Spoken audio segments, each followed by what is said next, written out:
Hey friends, hello everyone. Very good afternoon, good evening और good morning, जैसे भी जो कोई लेक्चर कर रहा होगा, है ना। तो we are on to a new topic, evaluation of credit policy, जिसमें नाउ विल बी सीइंग कि क्वेश्चंस कैसे सॉल्व करने वाले हैं। ठीक है, have you seen this diagram earlier also in the previous lecture? Yes, sales होता है ना। We make different efforts to make the sales, advertisement वगैरह वगैरह, और उसके बाद में हम सेल्स करते हैं। कौन कौन से टाइप का सेल होता है? कैश सेल्स होता है, जिसमें तुरंत हमको कैश मिल जाता है। फिर इसमें कोई रिस्क है क्या बैड डेट का? नहीं। वी कैन जो कैश आया उसको हम दूसरे प्रॉफिटेबल वेंचर में इन्वेस्ट करके कमा सकते हैं। अदरवाइज दूसरा एक ऑप्शन क्या है कि उसका एफडी बना के बैंक के थ्रू इंटरेस्ट कमा सकते हैं। तो यहाँ पे अपॉर्चुनिटी कॉस्ट होता है क्या? नहीं।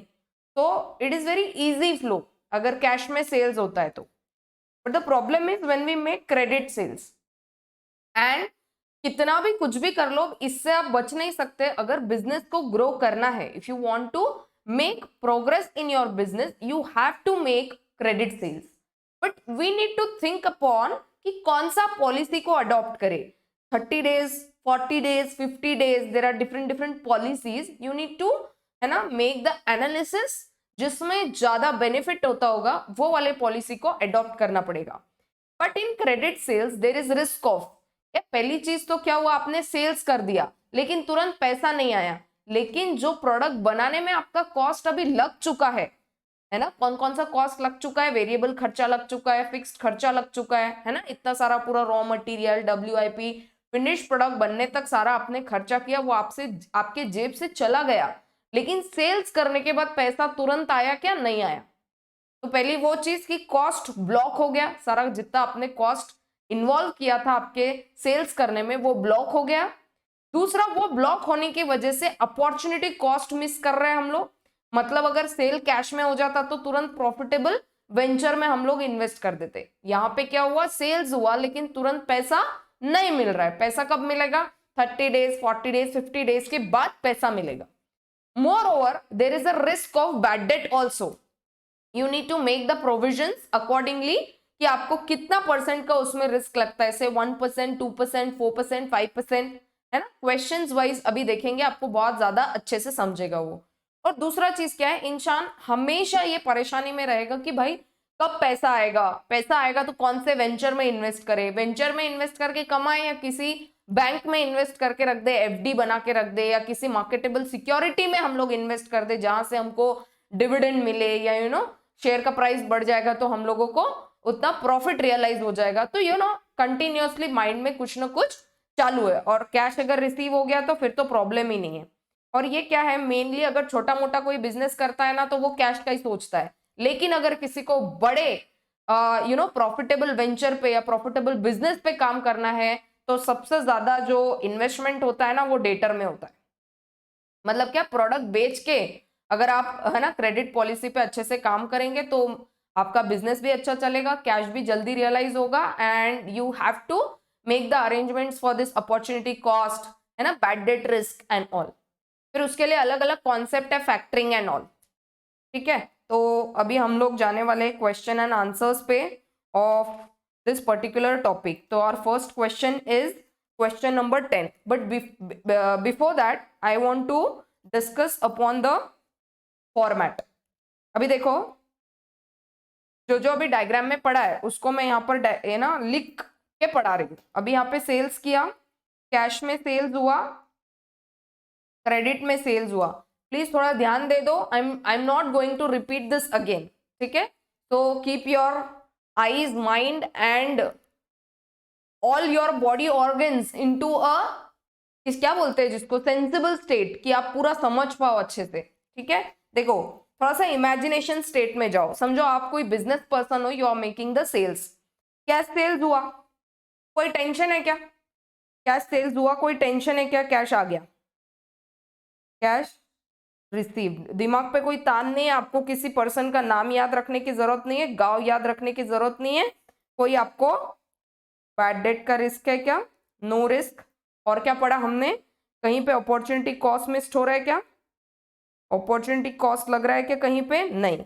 अब देखो क्या होता है, जैसे अपने रॉ मटेरियल लाया, WIP हुआ, फिनिश प्रोडक्ट किया, पूरा का पूरा कैश में सेल्स कर दिया, कैश आपको रिसीव हो गया। अब क्या कर रहे हो आप? तुरंत उसको वापस रॉ मटेरियल खरीद रहे हो, ये पूरा प्रोसेस चालू हो रहा है। नहीं तो दूसरा एक चीज, ये कैश आया, थोड़ा सा कैश आप FD में कर दे रहे हो, है ना, बैंक में FD, या फिर कोई मार्केटेबल सिक्योरिटीज। तो यहां से क्या हो रहा है, आपको अदर इनकम मिल रहा है, अदर इनकम स्टार्ट हो गया। तो आप स्टेटमेंट कैसा बनाते हो पता है क्या? सेल्स माइनस कॉस्ट, मतलब क्या है ये? कैश सेल्स, कॉस्ट तो आपका कैश में लग ही गया है, प्रॉफिट कैश में रियलाइज हो गया, ठीक है। इस प्रॉफिट को आपने कहीं और इन्वेस्ट कर दिया, या थोड़ा बहुत आपके बिजनेस में इन्वेस्ट किया, थोड़ा बहुत FD कर दिया, थोड़े बहुत का सिक्योरिटी ले लिया। ये प्रॉफिट के साथ साथ और अदर इनकम भी हो गया, ठीक है। क्या मतलब? ये क्या है? Net income. ये आपका ऑपरेटिंग इनकम, ये आपका अदर वाला, है ना, जो बाकी जगह इन्वेस्ट करके इधर उधर से आपका दूसरे सोर्स से इनकम हो रहा है, अदर सोर्सेस इनकम, ठीक है। यहाँ पे आप ये सारा चीज कर पा रहे हो। अभी इधर की बात करते हैं, क्रेडिट की बात कर रहे हैं, जो मेनली बहुत इंपॉर्टेंट है। अभी इसके क्वेश्चन सॉल्व करना है। तो इसमें क्या हुआ, आपने किया क्रेडिट सेल्स, पैसा अभी रियलाइज हुआ क्या? नहीं। ये रियलाइज होगा मे बी 15 डेज बाद, या तो 30 डेज बाद, या तो 45 डेज बाद, जैसा आपका पॉलिसी है ना, it depends upon your policy. लेकिन जो कॉस्ट लग गया आपको, कौन कौन सा कॉस्ट लगता है बताओ? Variable cost, variable cost and fixed cost. ये तो आपका कैश में लग गया अभी। देखो ये अभी तुरंत कैश चला गया, आपने सारा ये कॉस्ट वॉस्ट सब पेमेंट कर दिया, लेकिन क्रेडिट सेल्स करके इनफ्लो नहीं हुआ अभी। ये इनफ्लो होगा मे बी 15 दिन, 30 दिन या 45 दिन बाद, ठीक है, whatever according to your credit policy. अच्छा ठीक है, कॉस्ट लग गया। अभी यहां पर मैं प्रॉफिट बोल सकती हूँ कि गम्मत गम्मत प्रॉफिट है, अभी तो ये प्रॉफिट रियलाइज ही नहीं हुआ ना, सेल्स किया पैसा आया नहीं, लेकिन कॉस्ट लग गया क्या? हाँ, यहां पे पैसा ब्लॉक हो गया आपका, ये कॉस्ट आपने कैश में कर दिया, लेकिन सेल करके पैसा मिला ही नहीं अभी तक, मतलब ये वाला जो पोर्शन है ये आपका ब्लॉक हो गया कि नहीं? हुआ ना। सिंस ये ब्लॉक हो गया तो आपका बन रहा है अपॉर्चुनिटी। आप बोलते हैं अरे यार अच्छा खासा है ना, कहीं और FD कर देते, और तुरंत बैंक से क्या पता चलता है? Bank is giving 7% rate of interest. तो इंसान क्या सोचता है पता है दिमाग में? अरे यार अच्छा खासा बैंक में इन्वेस्ट कर देते हैं, बैठे बैठे 7% इनकम अच्छे से आराम से घर बैठे बैठे आ जाता।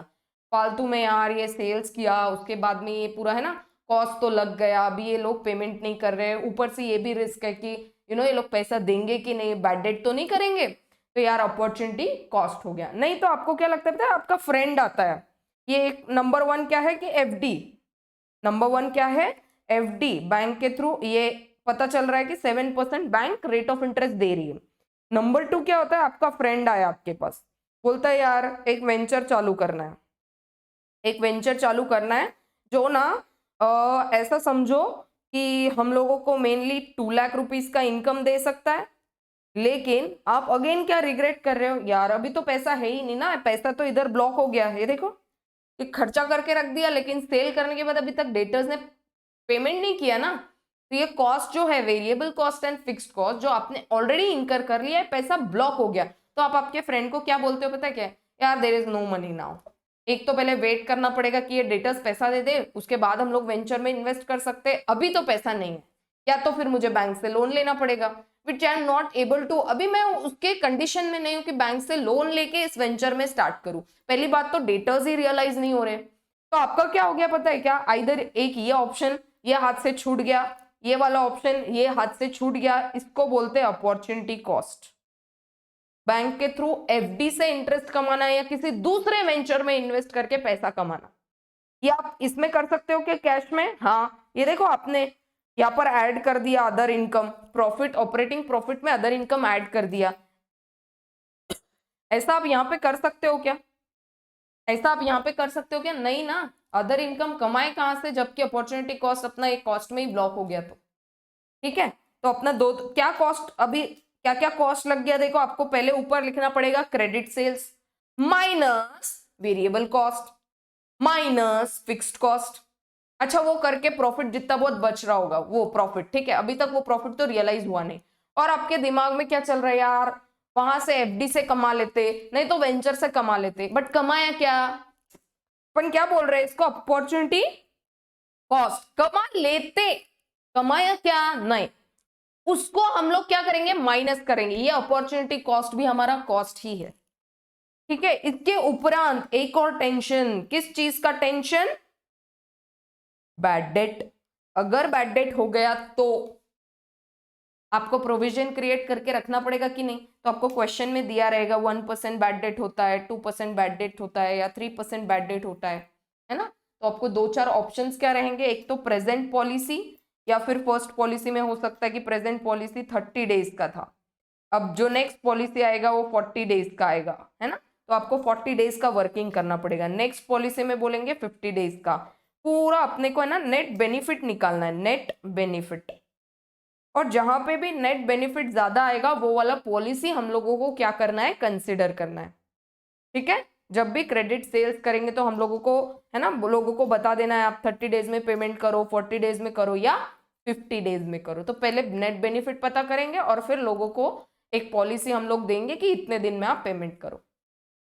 तो are we good to go with the questions? I hope so आपको ये लॉजिक समझ गया। आप लोगों को क्या क्या कंसिडर करना है, कॉस्ट कंसिडर करना है, क्योंकि ये पैसा ब्लॉक हो गया, ये पैसा ब्लॉक हो गया इसलिए आप कोई है ना अपॉर्चुनिटी एक्सेप्ट नहीं कर पा रहे हो, है ना, आपका इसलिए लॉस हो रहा है, आप उसको क्या नाम दे रहे हो, अपॉर्चुनिटी कॉस्ट। और क्या हो रहा है, ये तो अपॉर्चुनिटी कॉस्ट तो हो ही रहा है, और एक रिस्क भी है, किस चीज का रिस्क है, बैड डेट का रिस्क, ठीक है। करेंगे सॉल्व क्वेश्चंस, अरे बहुत इजी टॉपिक है ये, and which will give you है ना मैक्सिमम मार्क्स, ठीक है। चलो ये किसी को बाद में लिखना है तो लिख लो, नहीं तो साथ साथ में भी लिख लिया तो चलेगा। देखो इस तरीके के नोट्स आप बनाते चलोगे ना तो एग्जाम के टाइम में it is very easy for you people to grasp the things, और आपको थोड़ा सा मैं जो बोल रही हूँ है ना, वॉट एवर स्टोरी लाइन पे मैं जो कुछ भी बोल रही हूँ ये माइंड में आपके हिट करता रहेगा, ठीक है। So coming on to question number 10, try करोगे क्या एक बार, फॉर्मेट तो पता ही है आपको, क्रेडिट सेल्स लिखना है। देखो पहली चीज स्टार्ट कहां से करोगे, क्रेडिट सेल्स से। अभी कैश का जाने दो, कैश का अपने को कोई लेन देन नहीं है, अभी कैश में पैसा आ गया, there is no risk, you can invest in some profitable venture, आपको अदर इनकम आएगा, मंजानु लाइफ। प्रॉब्लम कब आता है, जब आप क्रेडिट की बात करते हो, ठीक है। तो क्रेडिट सेल्स की हम लोग बात कर रहे हैं क्योंकि उसमें ही सारा जमेला है। तो यहाँ पे फर्स्ट पॉलिसी क्या बोल रहे हैं, XYZ corporation where current sales are in the region of 6 lakh per annum. तो फर्स्ट सेल्स हमारा कितना पड़ गया यहाँ पे, 6 लाख पर एनम। अब यहाँ पे देखो अलग अलग क्रेडिट पॉलिसी दी है, क्रेडिट पॉलिसी ABCD। यहाँ पे एक अभी आपको एक फॉर्मेट बनाना है, थोड़ा सा इमेजिन करो और मेरी बात को समझो कि मैं क्या बोल रही हूँ। आपको ब्लॉक्स बनाना है अलग अलग, करंट पॉलिसी एंड देन अभी जो हम लोग मेंशन कर रहे हैं क्रेडिट पॉलिसी ABCD, ठीक है। अभी फर्स्ट हम लोग जब सेल्स की बात कर रहे हैं, अब ये क्या बोल रहे हैं, increase in sales. Increase in sales मतलब पहला सेल्स कितना है, 6 लाख, 30,000 से सेल्स बढ़ना मतलब अब सेल्स कितना हो गया, 6,30,000। बी में बोल रहे हैं इंक्रीज इन सेल्स 48,000, तो यहाँ पे लिखो 6,48,000। नेक्स्ट इसमें बोल रहे हैं इंक्रीज इन सेल्स 75,000, तो लिखो 6,75,000। ब्लॉक्स बना दिए क्या आपने, पहला ब्लॉक बनेगा आपका क्रेडिट सेल्स का, जिसमें आप ये सारा लिखोगे, है ना, current policy that is present policy, और उसके बाद में ये सारा ABCD पॉलिसी, जिसमें आप लोग ये इस तरीके का सेल्स लिखोगे 6,90,000। Make the presentation, I am dictating, ठीक है, करो फास्ट। बना दिया फर्स्ट कॉलम, ऊपर लिखो statement showing evaluation of debtors policies, अपने को सारे इससे निकालना है, ये वाला क्वेश्चन अपने को अलग अलग चीजों से निकालना है। अपने दो अप्रोच डिस्कस किया था, टोटल अप्रोच, एक इंक्रीमेंटल अप्रोच। पहले टोटल अप्रोच से करेंगे, पहले क्वेश्चन सॉल्व कर लेंगे और फिर मैं एक बार फॉर्मेट आपको डिस्कस करवा दूंगी, है ना, कि जो फॉर्मेट में लिखा है उसी तरीके से सॉल्व किया है। टोटल अप्रोच लिख दो। First is credit sales, present policy में 6 lakh, A B C D में 6,30,000, 6,48,000, 6,75,000 एंड 6,90,000। नेक्स्ट मैंने क्या बोला आपको, क्रेडिट सेल्स किया। अब क्या करना है, सेल्स में से माइनस क्या करना है, कॉस्ट। कॉस्ट तो लग गया ना आपको, वेरिएबल खर्चा, फिक्स्ड खर्चा, जितना भी खर्चा लग रहा है पूरा खर्चा माइनस करो। कौन कौन सा खर्चा है बताओ, यहाँ पे आगे पढ़ेंगे हम लोग। Average collection period of 30 days. अभी कितना कलेक्शन पीरियड दे रहे हैं, 30 डेज का दे रहे हैं, मतलब 30 दिन बाद डेटर्स ने पेमेंट कर देना चाहिए, या 30 दिन तक डेटर्स ने पेमेंट कर देना चाहिए। उसके बाद भी अगर वो पेमेंट नहीं करते हैं तो we will make another efforts, मतलब थोड़े और एफर्ट्स डाल के रिकवरी करने का सोचेंगे। फिर भी अगर पेमेंट नहीं करते हैं तो we will consider them as bad debt. ठीक है, नेक्स्ट क्या बोल रहे हैं, to pursue more liberal policy. Liberal policy करना मतलब क्या, थोड़ा सा और छूट देना। अब देखो यहाँ पे 30 डेज बोला है प्रेजेंट पॉलिसी में, यहाँ पे क्या बोला है, increase in collection period. 30 days का अपन 10 दिन से और इंक्रीज कर देंगे तो हो जाएगा 40 डेज। 30 दिन का अगर 20 दिन से इंक्रीज कर देंगे तो हो गया 50 डेज। 30 दिन का अगर 30 दिन से इंक्रीज कर दिया तो 60 डेज, और 30 दिन का अगर 45 डेज से इंक्रीज कर दिया तो कितना आ जाएगा, 75 डेज। अब देखो पहले आप लोग कितना स्ट्रिंजेंट मेंटेन करते थे, 30 डेज मीन्स 30 डेज। अब हम लोग थोड़ा ट्राई कर रहे हैं कि अगर सेल्स को बढ़ाना है, देखो सेल्स यहाँ पे बढ़ा, 6,30,000 हो गया, लेकिन 40 दिन देना पड़ेगा। यहाँ पे सेल्स बढ़ गया, 648,000 हो गया, लेकिन 50 दिन, यहाँ पे 30 दिन से बढ़ गया कलेक्शन पीरियड। तो अगर हम लोगों को सेल्स बढ़ाना है तो क्रेडिट पॉलिसी को भी, मतलब क्या, ये कलेक्शन पीरियड को भी बढ़ाना पड़ेगा। बट इसमें इन्वॉल्वमेंट ऑफ रिस्क है। अगर आप यहाँ पे देखोगे रिस्क कैसा है, प्रेजेंट डिफॉल्ट एंटिसिपेटेड। डिफॉल्ट मतलब क्या, बैड डेट। बैड डेट यहाँ पे देखो, बैड डेट कितना है 1.5%, यहाँ पे बैड डेट है 2%, यहाँ पे बैड डेट है 3%, यहाँ पे बैड डेट है 4%। जैसा जैसा आप पॉलिसी का, है ना, लिबरल करते जा रहे हो पॉलिसी, वैसा वैसा बैड डेट का परसेंट बढ़ता जा रहा है। अरे लोग बोलेंगे चलो ठीक है 70 दिन है ना, है ना, 60 दिन है ना, दे देंगे पेमेंट, और अगर इतना ही ज्यादा है तो एफर्ट्स करेगा करेगा और छोड़ देगा। तो आप लोगों को ये दिख रहा है यहाँ पे थोड़ा सा, है ना, ये थोड़ा पॉलिसी अच्छा तो भी लग रहा है, 1.5% का ही रिस्क है और रिवॉर्ड भी अच्छा है। देखेंगे थोड़ा पूरा कैलकुलेशन करके कि कौन सा पॉलिसी बेटर है। बाकी में तो देखो ना 2%, 3%, यहाँ तो 4%। रिस्क टू रिवॉर्ड होना चाहिए ना अच्छा। चलो 4% का बैड डेट है तो इनकम देखेंगे उतना से बढ़ रहा है क्या, पूरा कैलकुलेशन करके। ठीक है, अभी नीचे पढ़ लो, यहाँ पे सेलिंग प्राइस पर यूनिट कितना दिया है, 3 रुपया। अपने को क्या करना है, कॉस्ट निकालना है, कॉस्ट की बात करना है। तो बोल रहे हैं एवरेज कॉस्ट पर यूनिट कितना है, 2.25। वेरिएबल कॉस्ट पर यूनिट, अब देखो अपने को दो चीजें कैलकुलेट करनी पड़ेगी। टोटल कॉस्ट कितना पड़ रहा है 2.25, उसमें से वेरिएबल पर यूनिट कितना है 2 रुपया, मतलब बाकी का फिक्स्ड है, बराबर। और फिक्स्ड खर्चा, अगर आपका प्रोडक्शन बढ़ भी रहा है तो फिक्स्ड खर्चा फिक्स्ड ही रहता है, तो उसका भी एक अलग से वर्किंग नोट बनाएंगे। The current bad debt loss is 1%। अभी जो 6 लाख का आप सेल्स कर रहे हो क्रेडिट पे, उसमें बैड डेट लॉस कितना होता है 1%। बट यहाँ पे देखो जैसे जैसे हम लोग सेल्स थोड़ा बढ़ा रहे हैं वैसे वैसे बैड डेट रिस्क बढ़ रहा है। Required rate on additional investment is 20%। मतलब क्या बोल रहे हैं कि अगर समझो ये डेटर्स में पैसा ब्लॉक नहीं करते हुए कहीं और इन्वेस्ट करेंगे, कोई बोलो है ना प्रॉफिटेबल वेंचर में बोलो या एफडी करके बोलो, तो वहां से कितना परसेंट ऑफ रिटर्न हमको मिल सकता है, 20%। देखो आप आइदर और कर सकते हो, आइदर आप बिजनेस में, है ना, इन्वेस्ट करके डेटर्स क्रिएट करो और वेट करो कि आपका कैश रियलाइज हो जाए, है ना, या तो दूसरा ऑप्शन एक काम करो, डेटर्स क्रिएट मत कर लो, अदर इनकम में इन्वेस्ट करो, दैट इज एफडी और अदर वेंचर, जहां से आपको कैश रियलाइज हो। लेकिन कोई भी बिजनेस अपने डेटर्स, मतलब ये क्रेडिट सेल से बच नहीं सकता है। Therefore you have to make this calculations कि अगर कहीं और इन्वेस्ट करते तो इतने परसेंट ऑफ रिटर्न मिलता, मतलब कितना percent return, 20%। assume 360 days a year, which of the above policies would you recommend for adoption?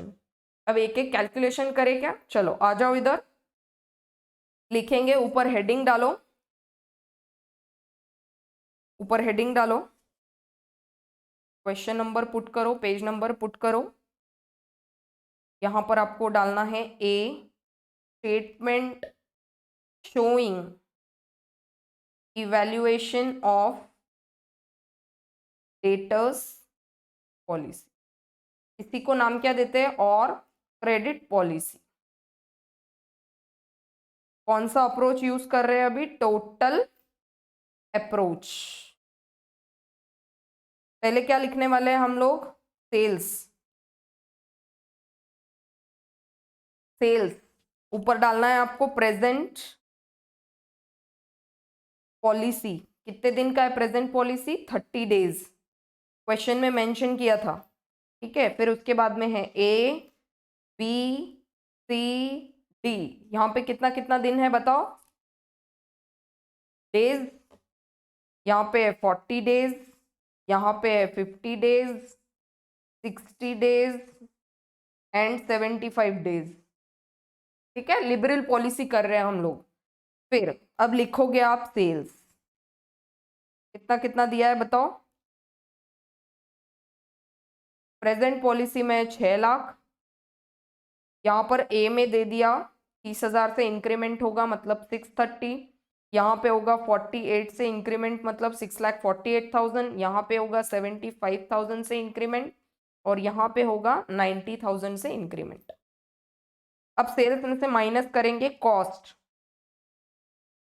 दो प्रकार का कॉस्ट होता है, वेरिएबल कॉस्ट। कितना गिवन है? गिवन क्वेश्चन में देखो ₹2 पर यूनिट। करो सॉल्व। ₹2 पर यूनिट के हिसाब से वेरिएबल खर्चा का हिसाब लगाओ। 6 लाख इंटू 2 कितना हो गया?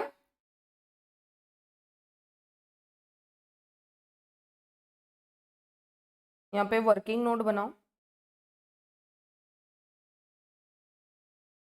पहले अपने को नंबर ऑफ यूनिट्स निकालने पड़ेंगे। नंबर ऑफ यूनिट्स, ये क्या है? सारा रुपीज में गिवन है।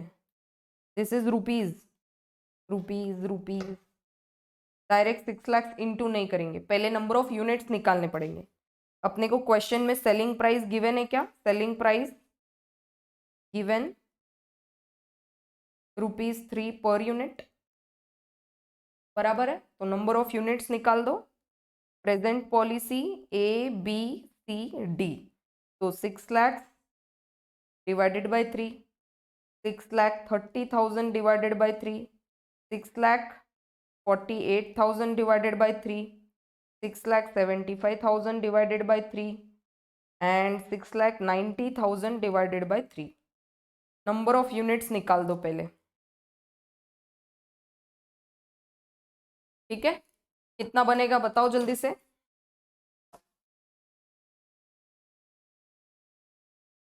यहाँ पे कितना यूनिट्स है? 2 लाख यूनिट्स। नेक्स्ट है 6,30,000 divided by 3, 2,10,000 units.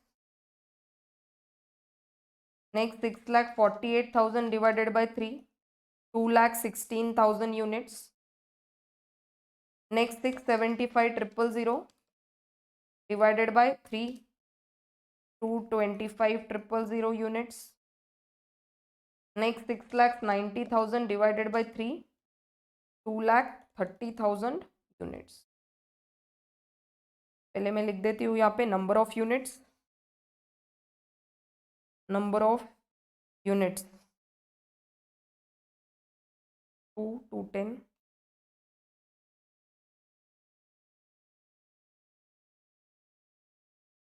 16, 225 and 230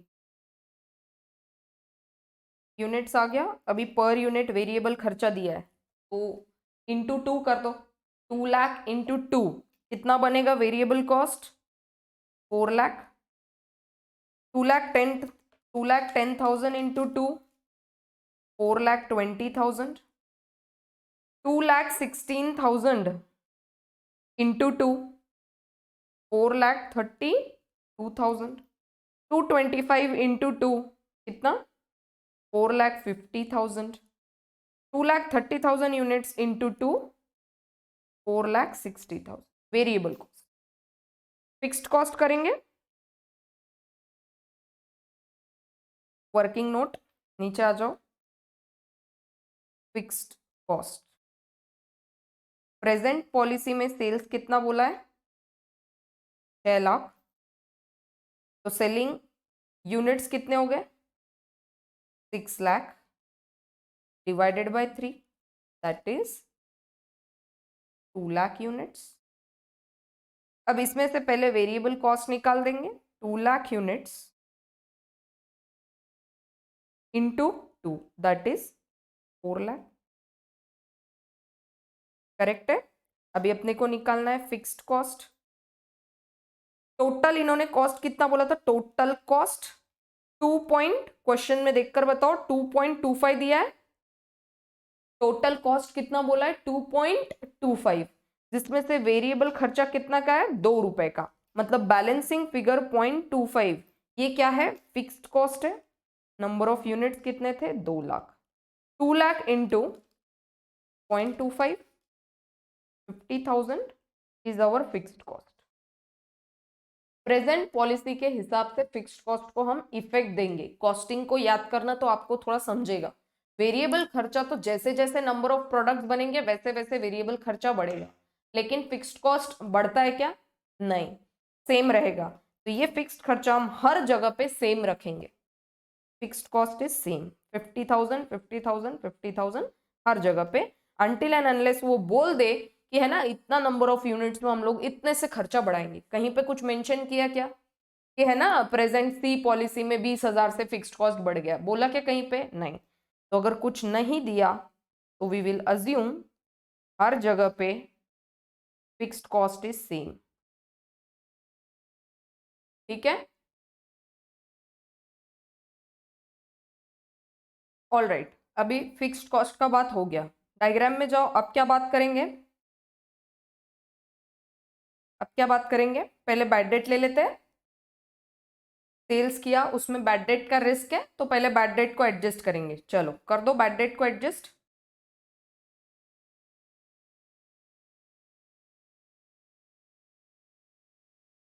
bad debt that is default कितना कितना परसेंट है, यहाँ पर 1%, यहाँ पर 1.5%, 2%, 3%, 4%। अब ये 1 2 3 4 है तो सेल्स करेंगे उसके ऊपर परसेंट दिया है ये। तो किस किस का कैलकुलेशन अब सेल्स पे करेंगे 6 लाख इंटू 1%, कितना हो गया 6 lakh into 1% that is 6,000। 6,30,000 into 1.5% कितना हो गया 9,450। 6,48,000 इंटू 2% करो 12,960। Next 675,000 into 3% that is 20,250।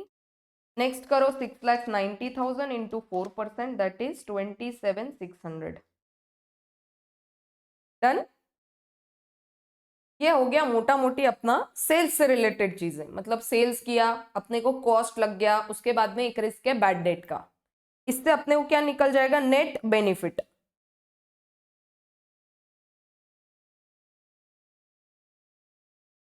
Net benefit वैसा करना है तो वैसा करो, नहीं तो डायरेक्ट पहले अपॉर्चुनिटी कॉस्ट लिख दो और है ना पूरा नेट बेनिफिट्स निकाल देना। तो अपन अपना प्रेजेंटेशन वाइज करते हैं। बैड डेट लिख दिया, अब क्या है अपॉर्चुनिटी कॉस्ट। वो लोग 2-3 लेयर में इसको सॉल्व करते हैं क्या, sales minus variable cost fixed cost bad debt को माइनस करके पहले वो निकाल देते हैं एक्सपेक्टेड प्रॉफिट, है ना कि एक्सपेक्टेड कितना प्रॉफिट हो सकता है, और फिर वहां से अपॉर्चुनिटी कॉस्ट को माइनस करके निकालेंगे नेट बेनिफिट्स। अपन क्या कर रहे हैं पूरा लाइन से सॉल्व कर रहे हैं, है ना, कोई बीच में लेयर नहीं डाल रहे, पूरा एक साथ सॉल्व कर दे रहे हैं। वैसा अगर बहुत अच्छे से प्रेजेंटेशन वाइज करना है तो पहले निकाल दो यहाँ पे एक्सपेक्टेड प्रॉफिट्स, ऐसे लिख दो। सेल्स में से ये ना sales 6 lakh minus 4 lakh minus 1000 minus 6000 करके एक्सपेक्टेड प्रॉफिट्स निकाल दो। यहाँ पे कितना आएगा 144,000। अकॉर्डिंगली यहाँ का निकाल दो वेटिंग। मैं अपना लिखती हूँ, आप अपना सॉल्व करके लिख दो।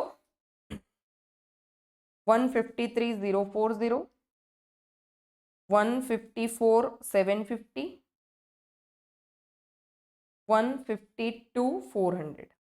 ये नहीं भी किया ये वाला लेयर तो चलेगा, बट सिंस एक बार का अपने को है ना सॉल्व अच्छे से करना है प्रेजेंटेशन वाइज, इसलिए पहले निकाल दिया एक्सपेक्टेड प्रॉफिट्स। नेक्स्ट इसमें से अभी माइनस करो अपॉर्चुनिटी कॉस्ट।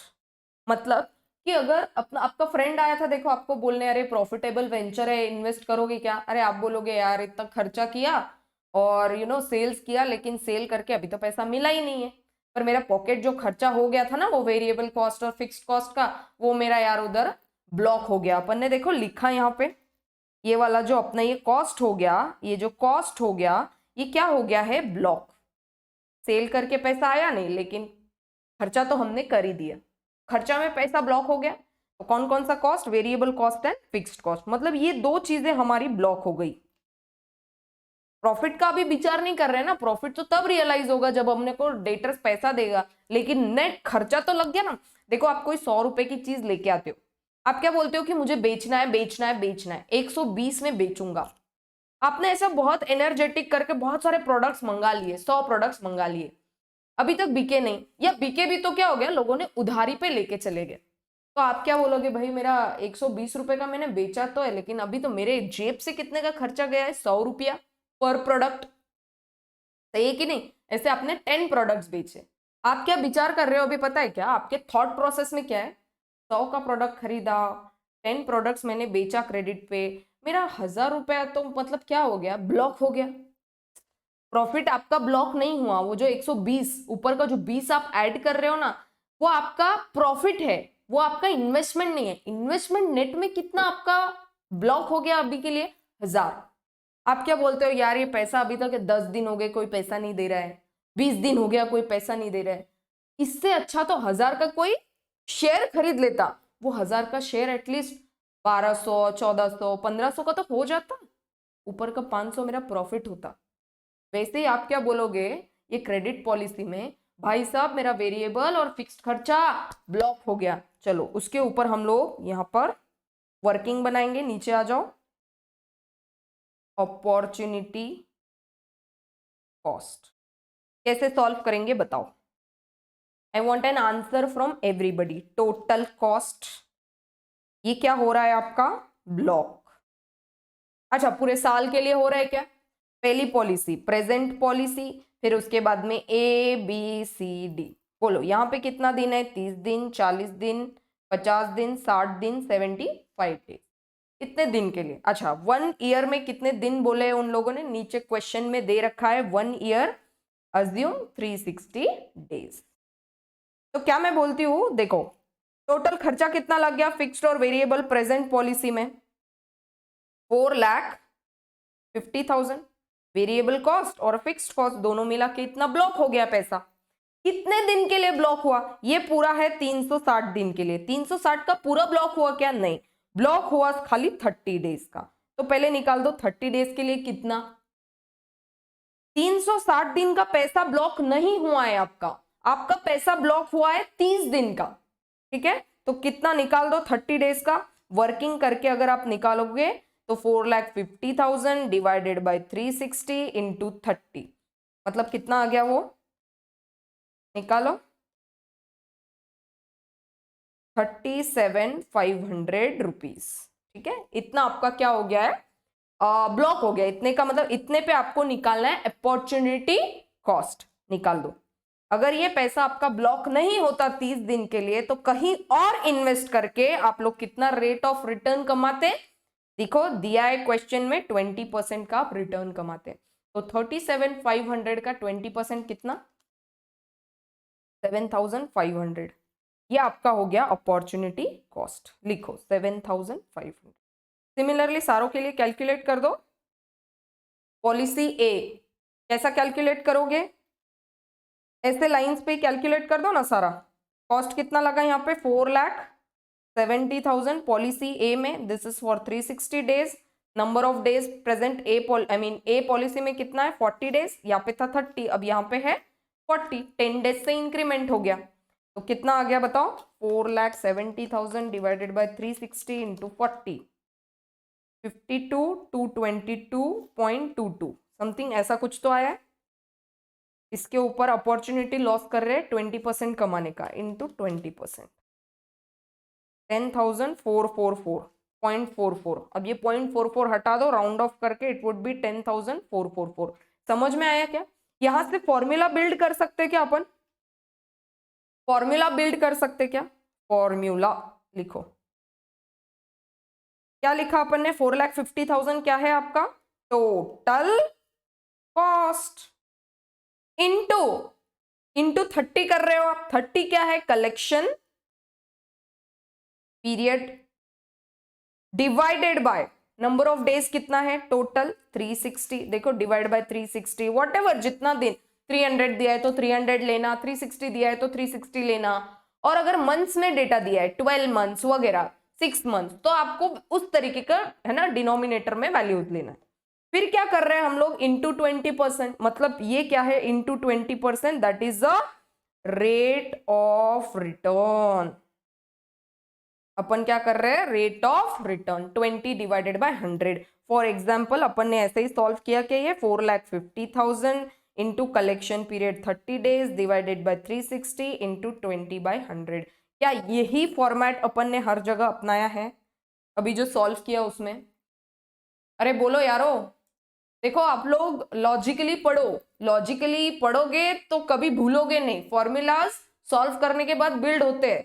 फॉर्मूला भगवान ने ऐसे छोड़ नहीं दिया ऊपर से, हम ह्यूमंस नहीं है फॉर्मूलाज बनाए मैथमेटिकली, है ना, इसको मैथमेटिकल इंस्ट्रूमेंट से बनाया हुआ फॉर्मूला बोलते।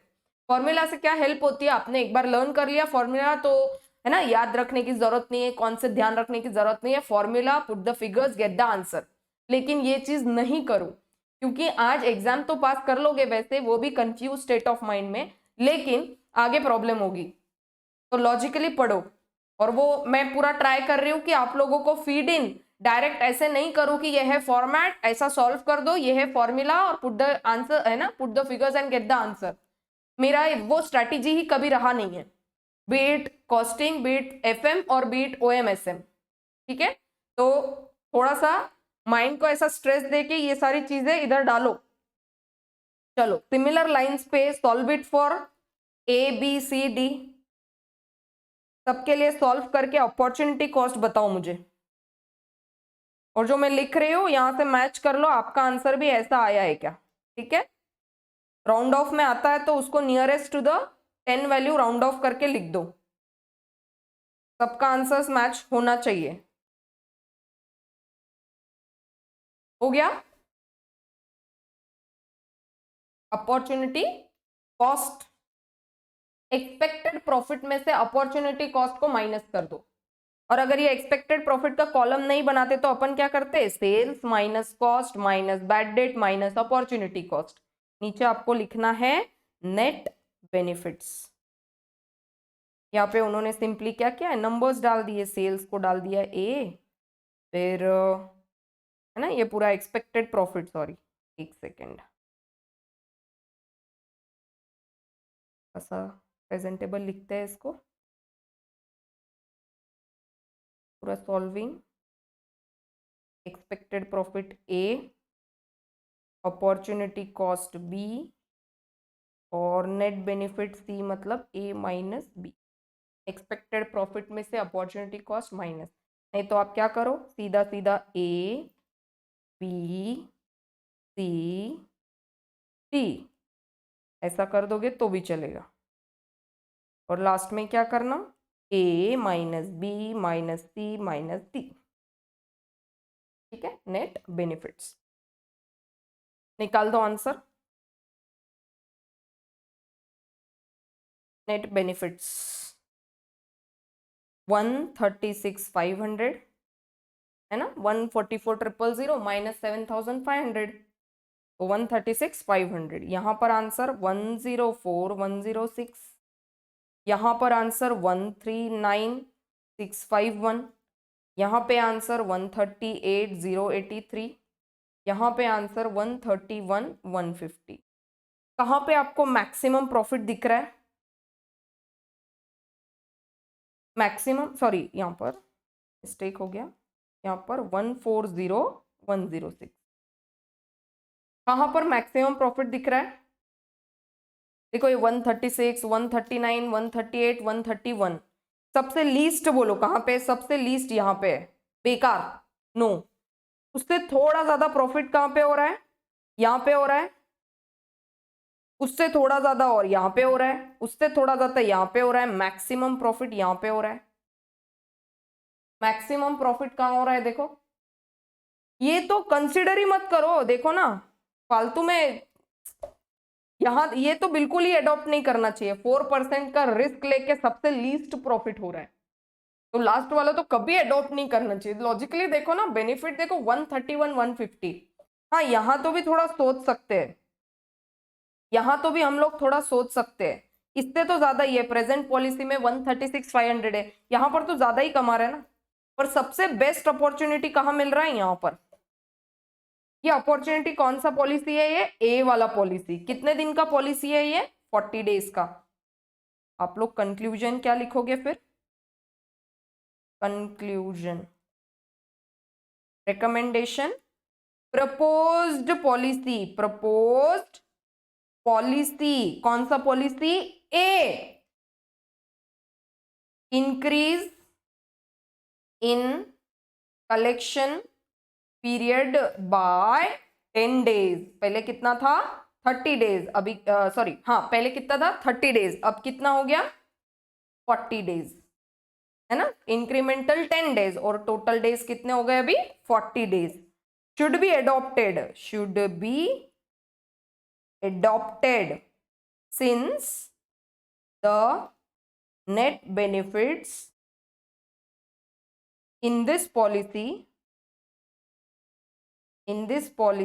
is higher as compared to other policies. समझा क्या? समजलं का बाळा? हो की नाही? हो बोला मग. नेट बेनिफिट्स,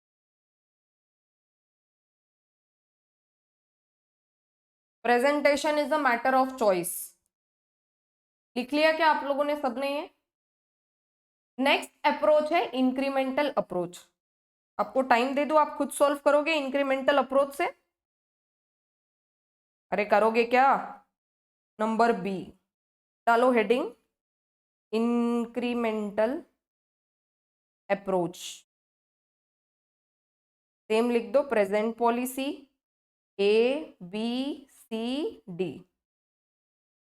ठीक है, करना कुछ नहीं है। पहले टोटल अप्रोच था, अब इंक्रीमेंटल अप्रोच है। फॉर्मेट वही रहने वाला है। सेल्स, सेल्स बोलो पहले। इसमें सेल्स कितना है? Incremental sales. अब यहाँ तो क्या है? 6 लाख है। कोई इंक्रीमेंट है क्या? नहीं। यहाँ पे इंक्रीमेंटल सेल्स में यहाँ छोड़ देंगे, कुछ लिखेंगे ही नहीं। अच्छा, इसमें इंक्रीमेंटल कितने से हो गया? 30,000 से। क्वेश्चन में जैसा गिवन है वैसा लिख दो। यहाँ पे 40,000 से, यहाँ पे 75,000 से, और यहाँ पे 90,000। अच्छा, अब कॉस्ट लिख देंगे। यहाँ पे एक काम करो, 6 लाख लिख ही दो ना। प्रेजेंट पॉलिसी को अपन कंपेयर कर रहे हैं बाकी सारे पॉलिसीज से, ठीक है। प्रेजेंट पॉलिसी का जो ओरिजिनल डेटा है वो लिख दो, फिर वहां से कितना कितना इंक्रीमेंट हो रहा है वो लिख देंगे। अच्छा, कॉस्ट में क्या क्या लग रहा है? Variable cost and fixed cost. Variable cost यहाँ कितना लग रहा था? 4 लाख बराबर। देखो कितना लग रहा है वेरिएबल कॉस्ट? 4 लाख। इंक्रीमेंट कितने से हो रहा है? 20,000, 32,000, 50,000, 60,000। करेक्ट है, लिख दो। इंक्रीमेंट हो रहा है 20,000, 32,000, 50,000 और 60,000। प्रेजेंट पॉलिसी के कंपैरिजन में कितने से इंक्रीमेंट हो रहा है वो लिखना है। अभी फिक्स्ड खर्चा यहाँ पे अपन ने कितना निकाला? 50,000। कहीं पे इंक्रीमेंट है क्या? नहीं, हर जगह 50,000 ही है। इंक्रीमेंट है क्या कि 50,000 फिर 50,000 से 60,000, ऐसा कुछ इंक्रीमेंट दिख रहा है क्या? यहाँ पर इंक्रीमेंट दिखता है, 20,000 का इंक्रीमेंट। यहाँ पर 32,000 का इंक्रीमेंट, यहाँ पर 50,000 का इंक्रीमेंट, यहाँ पर 60,000 का इंक्रीमेंट। वैसा यहाँ पे इंक्रीमेंट दिखता है क्या? नहीं। अरे बोलो भाई, दिखता है क्या? नहीं, इसीलिए डैश डाल दिया। फिर उसके बाद बात करते हैं बैड डेट लॉसेस। यहाँ पर कितना बैड डेट है? 6,000। अब 6,000 के कंपैरिजन में इंक्रीमेंट कितना कितना है बता दो। यहाँ पर इंक्रीज हो गया 3450 से, यहाँ पे इंक्रीज हो गया 6960 से। अरे इंक्रीमेंटल समझ रहा है ना कैसे सॉल्व कर रही हूं मैं? जितना भी वहां पर बैड डेट दिया है, ऊपर क्वेश्चन में क्या दिया है बैड डेट, ए पॉलिसी में बैड डेट कितना है? 9450। अब करो 9450 माइनस 6000, 12,960 माइनस 6000, 20,250 माइनस 6000 कितना आएगा? 6000। यहाँ पर आएगा 14,250 और यहाँ पर आएगा 21,600। ठीक है, देखो ना वहाँ पे बैड डेट कितना दिया? 27,600 लास्ट में, उसमें से माइनस करो 6,000 तो कितना बच गया? 21,600 बैड डेट लॉसेस। अच्छा, अब अपन क्या निकालेंगे? Expected profit. जैसा प्रीवियसली क्या किया, बैड डेट के बाद एक्सपेक्टेड प्रॉफिट्स, तो यहाँ पे कर दो एक्सपेक्टेड प्रॉफिट्स। बक्सा निकालती हूं मैं, लिखो एक्सपेक्टेड प्रॉफिट। कितना है यहाँ पर एक्सपेक्टेड बेनिफिट? 144,000। कंपैरिजन सारों का कर दो।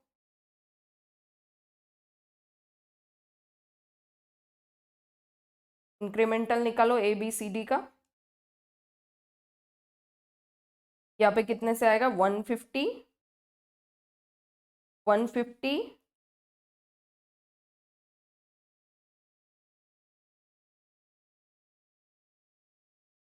इंक्रीमेंट निकालना है ना। इंक्रीमेंट बताओ, प्रॉफिट्स में इंक्रीमेंट कितने से हुआ?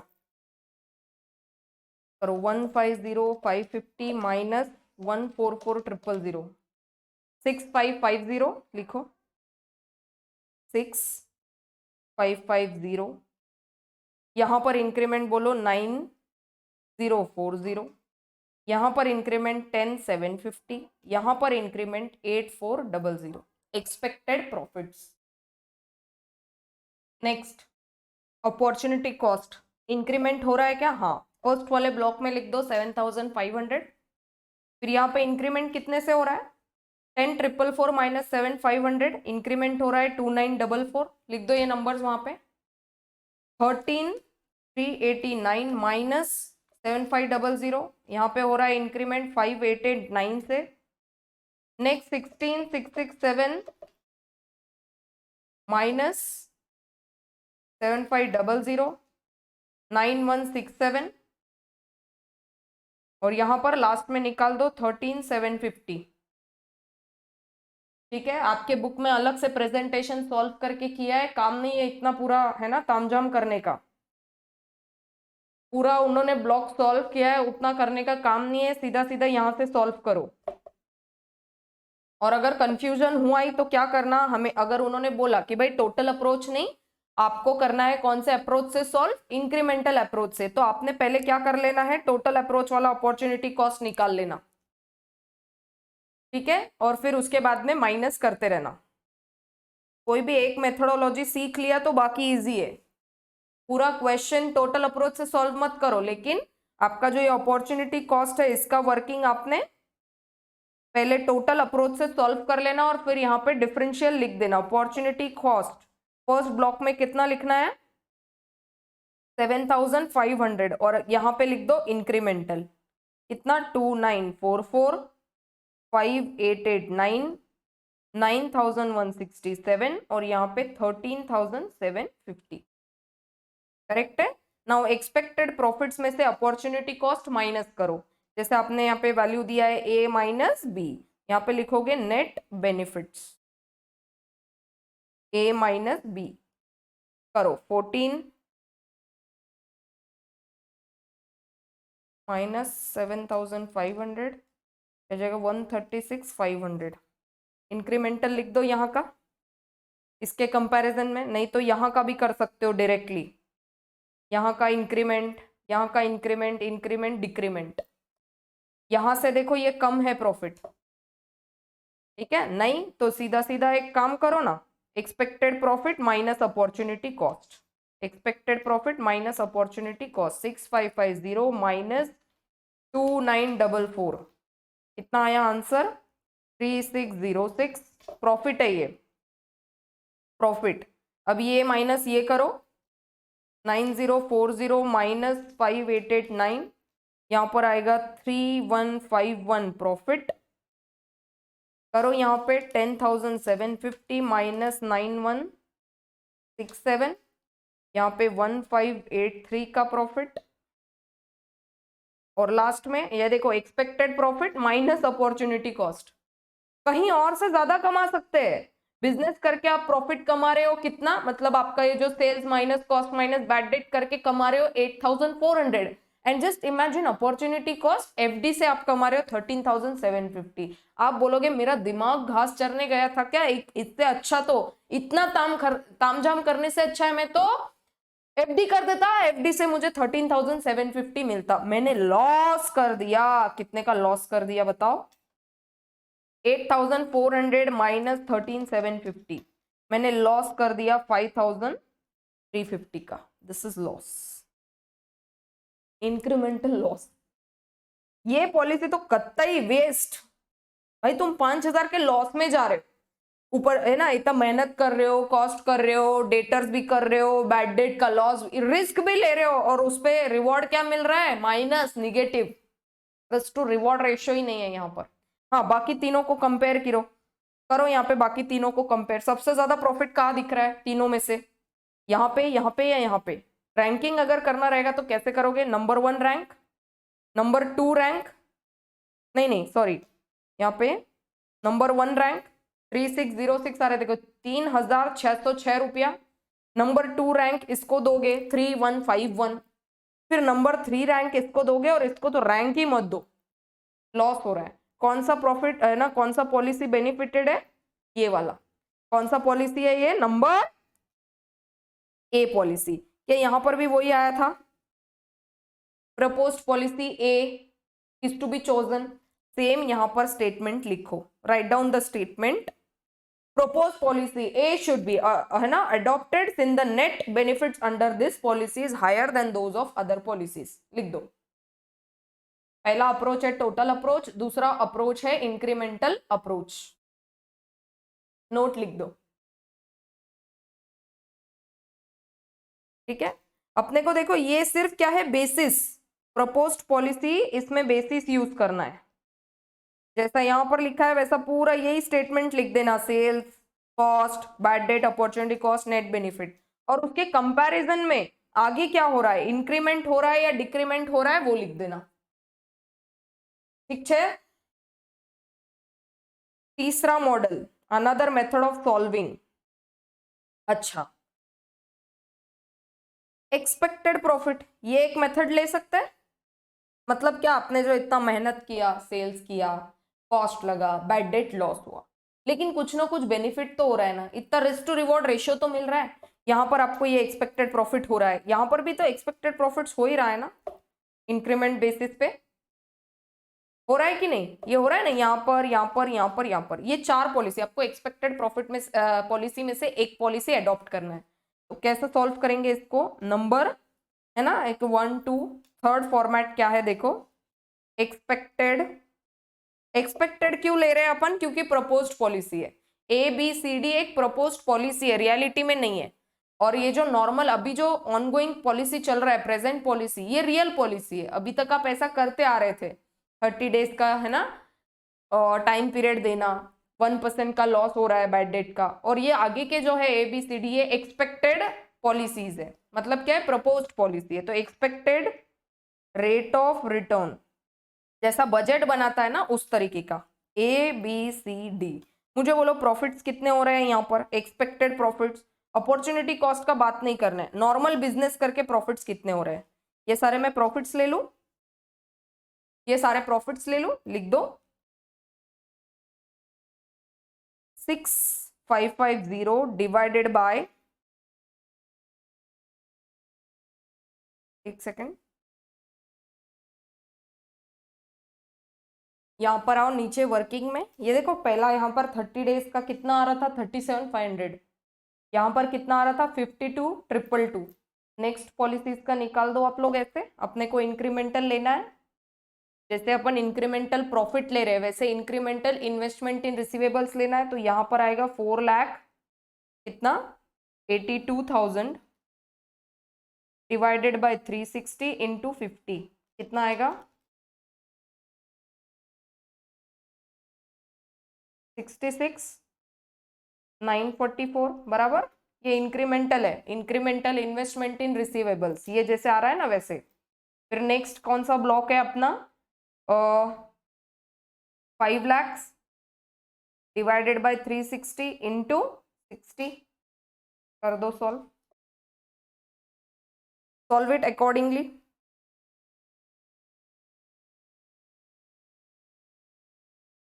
कितना आ गया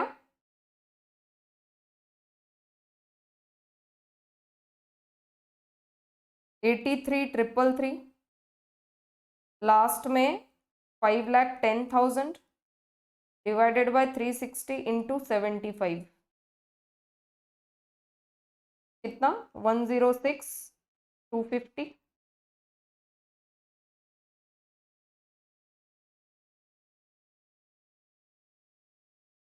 ये कॉस्ट है ना सारा, देखो यहाँ पर लिख रखा है मैंने variable cost plus fixed cost. तो हर जगह का कॉस्ट का टोटल लो और नंबर ऑफ डेज से मल्टीप्लाई करो 50, जितने दिन का पैसा ब्लॉक हो रहा है, ठीक है रिसीवेबल्स में। अब यहाँ से इंक्रीमेंटल लो, इंक्रीमेंटल कितना यहाँ पर कितना है 37,500 लिख देती हूँ मैं। फर्स्ट इसमें क्या है प्रपोज्ड पॉलिसी का छोड़ दो, ए पॉलिसी में कितने से इंक्रीमेंट हो रहा है ब्रैकेट में लिख देती हूँ यहाँ पर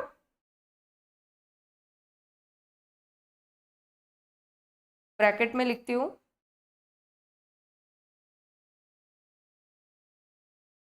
52,222 माइनस 37,500 कितने का इंक्रीमेंट है 14,722। अपने को एक्सपेक्टेड रेट ऑफ रिटर्न निकालना है, ये क्या है एक्सपेक्टेड प्रॉफिट्स। और इन्वेस्टमेंट किधर इन्वेस्टमेंट किया है अपन ने ये पैसा डेटर्स में, अपन ने पूरे साल का डेटर्स में इन्वेस्ट किया है क्या नहीं, है ना पॉलिसीज कौन से ABCD है कौन सा 40 days 50 days 60 days and 75 days, उसका इंक्रीमेंटल ले रहे हैं। नेक्स्ट कर दो 66 नहीं 37,500 माइनस 66,944 कितना 29,444। यहाँ पर लिखो पहले प्रॉफिट कितना हो रहा है 5,889 डिवाइडेड बाय 29,444 बराबर। कुछ गलत किया क्या मैंने, सॉरी 9040 लेना है ना, एक्सपेक्टेड प्रॉफिट्स लेना है, मैंने नेट बेनिफिट लिख दिया आई थिंक, कुछ तो अलग गड़बड़ लिखा मैंने। यहाँ पर क्या लिखना है 9040। नेक्स्ट में आप एक्सपेक्टेड प्रॉफिट कितना है 10,750 इंक्रीमेंट वाला लिख रहे हैं, देखो ये इंक्रीमेंटल है सारा, इंक्रीमेंटल लिख रहे हैं। जो उन्होंने यहाँ पर सॉल्व किया था ना अपॉर्चुनिटी कॉस्ट में, यहाँ पर आपको क्या करना है पहले उन्होंने जो पूरा सॉल्विंग किया ना ये पहले वर्किंग नोट बना लेना है, ये वाला वर्किंग नोट में ये बना लेना। नंबर सी का इंक्रीमेंटल बताओ कितना होगा 83,333 माइनस 37,500 देखो 83,333 माइनस 37,500 कितना हो गया 45,833 लिखो 45,833 D 8,400 divided by 106,250 minus 37,500 68,750। Formula बात करेंगे तो formula would be incremental expected profit divided by incremental investment in receivables. Debtors में कितना ब्लॉक हुआ है, यहाँ पे नंबर ऑफ डेज के हिसाब से 40, 50, 60 and 75, A B C and D. निकाल दो इंटू 100 करके, कोई भी अप्रोच पूछ सकते हैं वो आपको, टोटल अप्रोच में भी आपको मार्क्स मिल सकता है ना, 5, 6, 7 जितने मार्क्स के लिए भी वो पूछे, मे बी 7 to 8 मार्क्स के लिए पूछ सकते हैं। इंक्रीमेंटल अप्रोच भी वो पूछ सकते हैं आपको 7 to 8 मार्क्स के लिए, और ये जो एक्सपेक्टेड रेट ऑफ रिटर्न है ये पूछ सकते हैं मे बी 5 मार्क्स के लिए। 5 के उल्टा ज्यादा है, क्योंकि पूरा वर्किंग तो करना ही पड़ेगा ना, इसके लिए आपको देखो 6550 ये निकालने के लिए तो आपको ये बनाना ही पड़ेगा ना फॉर्मेट, और दूसरा फिर ये वर्किंग, दिस वर्किंग निकाल दो परसेंटेजेस। यहाँ पर फर्स्ट परसेंटेज आया 44.49%, 30.70%, 23.45% और यहाँ पर 12.22%। रैंकिंग कर दो सबको, रैंकिंग कैसे करोगे, number 1 rank, number 2 rank, number 3 rank, number 4th rank. तो पहला नंबर इसको मिला है, कौन सी policy, A. Write down proposed policy A should be adopted since the expected rate of return that is 44.49% is more than the required rate of return that is 20%। अपने को required rate of return कितना है, बोला कितना है उन्होंने कि भाई अपन दूसरी जगह इन्वेस्ट करेंगे तो 20% तो कमाएंगे, यहाँ तो बिल्कुल कतई इन्वेस्ट ही नहीं करना, 20% से एकदम लो, 8% कम, यहाँ तो भी थोड़ा ज्यादा कमा रहे, यहाँ पर और थोड़ा सा ज्यादा कमा रहे, और यहाँ पर मैक्सिमम कमा रहे, मतलब हम लोग यहाँ पे एडिशनल कितना कमा रहे हैं, एडिशनल यहाँ पे दुख नहीं होगा। देखो यहाँ पे अपन बाहर अपॉर्चुनिटी कहीं और इन्वेस्ट करके 20% कमाते हैं, बिजनेस करके 44.49% कमा रहे है ना, अप्रोक्सीमेट 45%। तो मुझे बोलो इंक्रीमेंटली 25% ज्यादा ही कमा रहे हैं यहाँ पर प्रपोज पॉलिसी ए में, रिस्क लेके रिवॉर्ड भी तो अच्छा मिल रहा है। समझ में आ रही है क्या बात, आपने रिस्क लिया, ये 20% बाहर से कमाते आप, लेकिन बिजनेस करके आपका पूरा ये सेल्स इतना तामझाम जो कॉस्ट वगैरह लग रहा है, बैड डेट का रिस्क हो रहा है ना, अपॉर्चुनिटी कॉस्ट, ये सब कंसिडर करके आप यहाँ पे कितना कमा रहे हो, 44.49%, which is more than the expected rate of return 20% and is the highest among all the given policies। यहाँ पर भी ज्यादा ही कमा रहे हो, 3% ज्यादा कमा रहे हो, यहाँ पर तो और कितना परसेंट ज्यादा कमा रहे हो, 30.70% है, तो कितना परसेंट ज्यादा हो गया वो, मे बी अराउंड 10%, एडिशनल 10%, और यहाँ पर तो मैक्सिमम हो गया 25% के अराउंड आप एक्स्ट्रा कमा रहे हो। तो policy A should B adopted. Easy, easy क्या, अरे बोलो यारो, ये हो गया 10th क्वेश्चन सॉल्व। अब 11th आपको मैं दूं क्या थोड़ा सा टाइम, करते सॉल्व, सिमिलर क्वेश्चन है, क्रेडिट सेल्स गिवन है, अकाउंट्स रिसीवेबल वो थोड़ा सा काट दो ऊपर से, हाँ पहले क्वेश्चन देखो, accounts receivable turnover ratio 4 times, 3 times, 2.4 times, थोड़ा सा हिडन इंफॉर्मेशन यहाँ है। पिछले क्वेश्चन में आपको डायरेक्टली दे दिया था इंक्रीमेंटल नंबर ऑफ डेज, यहाँ पर डेज नहीं दिया, यहाँ पर रेशियो दिया है, और लास्ट में दिया है bad debt losses, directly number दे दिया, परसेंटेज नहीं देते हुए डायरेक्टली आपको यहाँ पर रुपीस के अमाउंट में दे दिया। ठीक है, तो यहाँ पर आपको बिल्कुल मेहनत करने की जरूरत नहीं है, एडिशनल इंफॉर्मेशन दिमाग जो है यहाँ पे आपको एक वर्किंग नोट बनाना पड़ेगा, है ना। ऊपर आ जाओ, क्या क्या बोल रहे हैं, ABC corporation is considering relaxing its present policy and in the process of evaluating 2 proposed policies. देखो प्रेजेंट पॉलिसी है और एक ये 2 प्रपोज्ड पॉलिसीज है। Currently the firm has annual credit sales of 50 lakh, currently कितने का यहाँ पर क्रेडिट सेल्स हो रहा है, 50 लाख का, और प्रपोज्ड में क्या सोच रहे हैं वो, यहाँ पर सेल्स ज्यादा कर रहे हैं, यहाँ पर सेल्स और ज्यादा कर रहे हैं, पर रिस्क भी होगा। And the accounts receivable turnover ratio is 4 times, देखो बॉक्स में भी दिया है और यहाँ पर भी दिया है, इसको सॉल्व करेंगे। The current level of loss due to bad debt, current level पे बैड डेट का लॉस कितना हो रहा है, 1,50,000। Firm is required to give a return of 25% of investment in new receivables. The company's variable cost are 70%, ये क्या है, अपॉर्चुनिटी कॉस्ट जैसा यूज करना है। कंपनीज वेरिएबल कॉस्ट कितना है, 70% ऑफ सेलिंग प्राइस। ठीक है, given the following information which option is better. अब देखो उन्होंने वेरिएबल खर्चा दे दिया, फिक्स्ड का अपने को पता नहीं, तो आपको एक फॉर्मेट पता है क्या कॉस्टिंग का? कौन सा format? Sales minus variable cost contribution. इस कंट्रीब्यूशन अपने को फिक्स्ड खर्चा मालूम नहीं है, बैड डेट माइनस करो, पहले एक्सपेक्टेड प्रॉफिट निकालो और उसमें से माइनस करो अपॉर्चुनिटी कॉस्ट। करो solve waiting.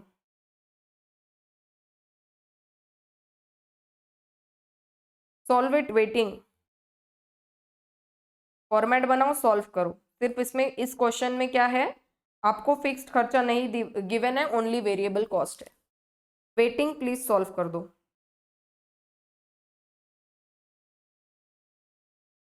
Question number 11, page number डाल देना। Statement showing debtors policy. Number A में क्या निकालोगे आप? Expected profit. कैसे निकालोगे? सेल्स। बोलो। Present policy, policy 1 and policy 2।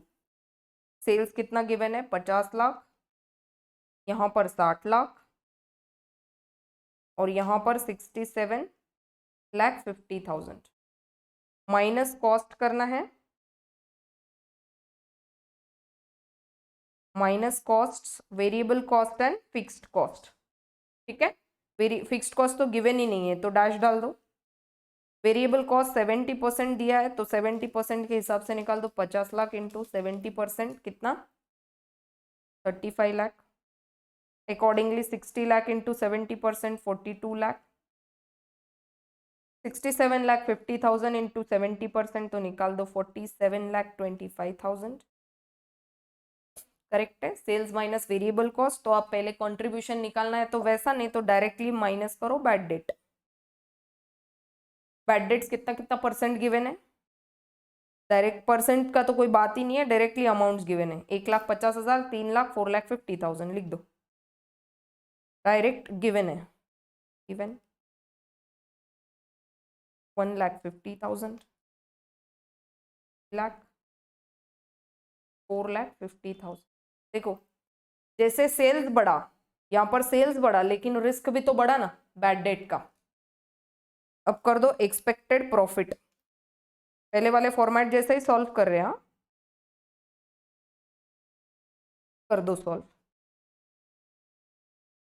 कितना आया? सेल्स में से कॉस्ट माइनस बैड डेट अगर माइनस करोगे तो यहाँ आएगा 13,50,000, यहाँ पे आएगा 15 लाख और यहाँ पे आएगा 15,75,000 एक्सपेक्टेड प्रॉफिट। अब माइनस करेंगे यहाँ से क्या? जोर से बोलो। Opportunity cost. कैसे वर्किंग करते हैं अपॉर्चुनिटी कॉस्ट का? कॉस्ट ब्लॉक हुआ है सारा, कॉस्ट, कॉस्ट कौन सा है? ये दिस इज ब्लॉक्ड, इसको कंसिडर करके करो सॉल्व। ये है अपना फॉर्मूला, फॉर्मूला भी लिखा था अपन ने यहाँ पर, सॉरी।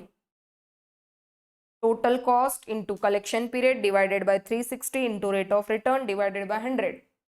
टोटल कॉस्ट मतलब यहाँ पर फिक्स्ड कॉस्ट तो है नहीं, डायरेक्ट वेरिएबल खर्चा है, तो वेरिएबल खर्चा को कंसिडर करके निकाल दो आंसर।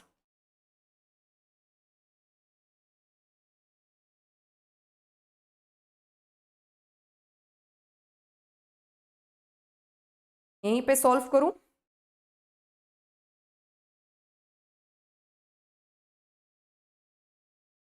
टोटल कॉस्ट कितना है? 35 लाख। ये कितने महीनों के लिए है? अच्छा पहले एक वर्किंग नोट बनाना पड़ेगा ना। देखो टर्नओवर रेशियो दिया है, क्या दिया है क्वेश्चन में? अकाउंट्स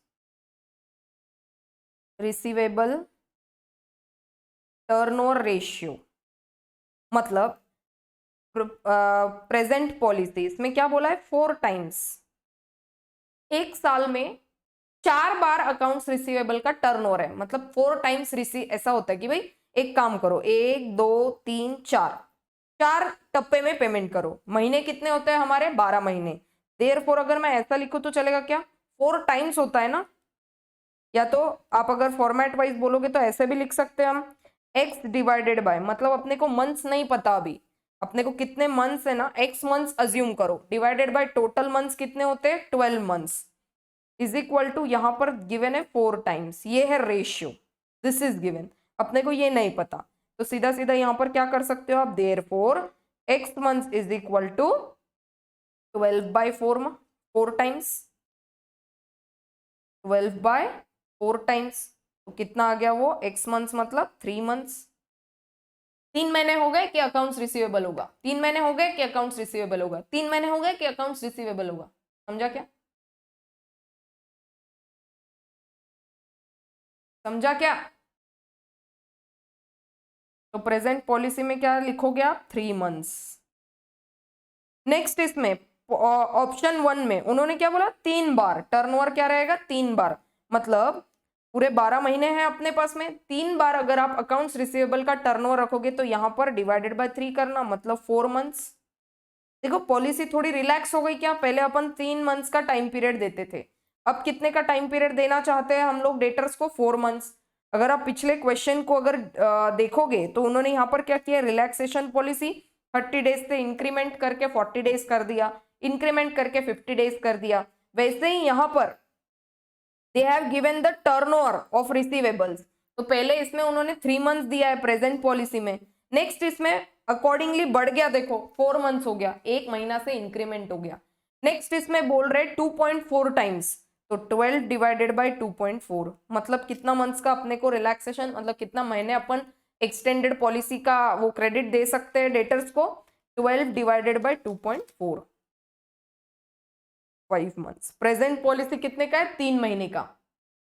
प्रपोज्ड 1 पॉलिसी में 1 महीना से पॉलिसी लिबरल कर दिया, 3 से 4 महीने कर दिया, और लास्ट वाले ऑप्शन में बोला है 5 मंथ्स, मतलब उनको और 2 महीने का छूट दे दिया, यहाँ पे 1 महीने का छूट, यहाँ पे और 2 महीने का छूट। यहाँ पे डेटर्स खुश हो रहे हैं कि भाई 3 महीने था पहले, अब तो 5 मंथ्स कर दिया, वाह वेरी गुड। बट वहां पे रिस्क भी बढ़ गया, रिस्क क्या बढ़ गया, देखो यहाँ पे बैड डेट पहले अगर आप प्रेजेंट पॉलिसी में देखोगे तो 1,50,000 है, और यहाँ पर पॉलिसी में देखोगे तो 4,50,000 है, रिस्क भी बढ़ा। अब देखेंगे रिवॉर्ड बढ़ा कि नहीं। अपॉर्चुनिटी कॉस्ट कितना ले लिया अपन ने, 35 लाख डिवाइडेड बाय अपने को कितने महीने का है ना, टोटल कितने महीने अपने साल में, 12 महीने। पहले पॉलिसी में अपन ने कितने मंथ्स निकाला, 3 मंथ्स, देखो वो रेशियो गिवन है, अपन ने ये सॉल्व, ये अपन ने निकाला है, इसका वर्किंग नोट बनाया है 3 मंथ्स। नेक्स्ट अगर आप यहां पर लिखोगे तो you will have to write down 42 lakh divided by 12 months into 4 months, यहां पर लिखना पड़ेगा 47,25,000 total cost divided by 12 months into 5 months, ये अपन ने निकाला है। करो solve. Opportunity cost in receivables, ये तो हो गया मंथ्स वाइज, कितना परसेंट हम लोग लूज कर रहे हैं अपॉर्चुनिटी अर्न करने का। पूरे 12 महीने का अपना डेटर्स नहीं होता, यहाँ पे 3 महीने का हो रहा है, यहाँ पे 4 महीने का हो रहा है, यहाँ पे 5 महीने का हो रहा है। सॉल्विंग अपन ने देखो ये फॉर्मूला वाइज देखोगे तो यहाँ तक हो गया, ये यहाँ तक हो गया, यहाँ से अपने को क्या मिलेगा, ये इंक्रीमेंटल इन्वेस्टमेंट ये मिलेगा, ये जो सॉल्व किया था ना ये क्वेश्चन में, ये मिलेगा। इसके ऊपर अपन अपॉर्चुनिटी कितना लूज कर रहे हैं अर्न करने का, उसके लिए आपको रेट ऑफ रिटर्न इंटू 100 करना पड़ेगा, rate of return divided by 100, तो वो कितना गिवन है इस क्वेश्चन में, 25% कर दो, इंटू 25% इंटू 25% इंटू 25%, करो तो सॉल्व अपॉर्चुनिटी कॉस्ट।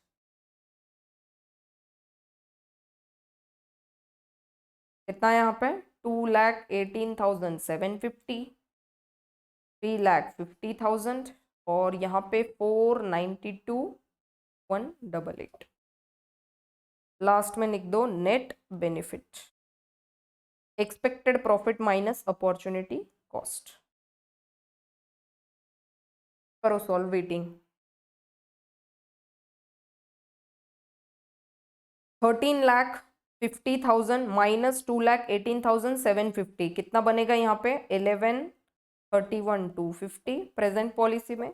यहाँ पर देखो हम लोग ज़्यादा ही कमा रहे हैं, यहाँ से ज़्यादा ही है, और लास्ट में है 10,82,812, ये तो कतई अडॉप्ट नहीं करेंगे, क्योंकि यहाँ प्रेजेंट में इतना कमा रहे थे और यहाँ तो लॉस में जा रहे हैं, यहाँ पे लॉस में जा रहे हैं।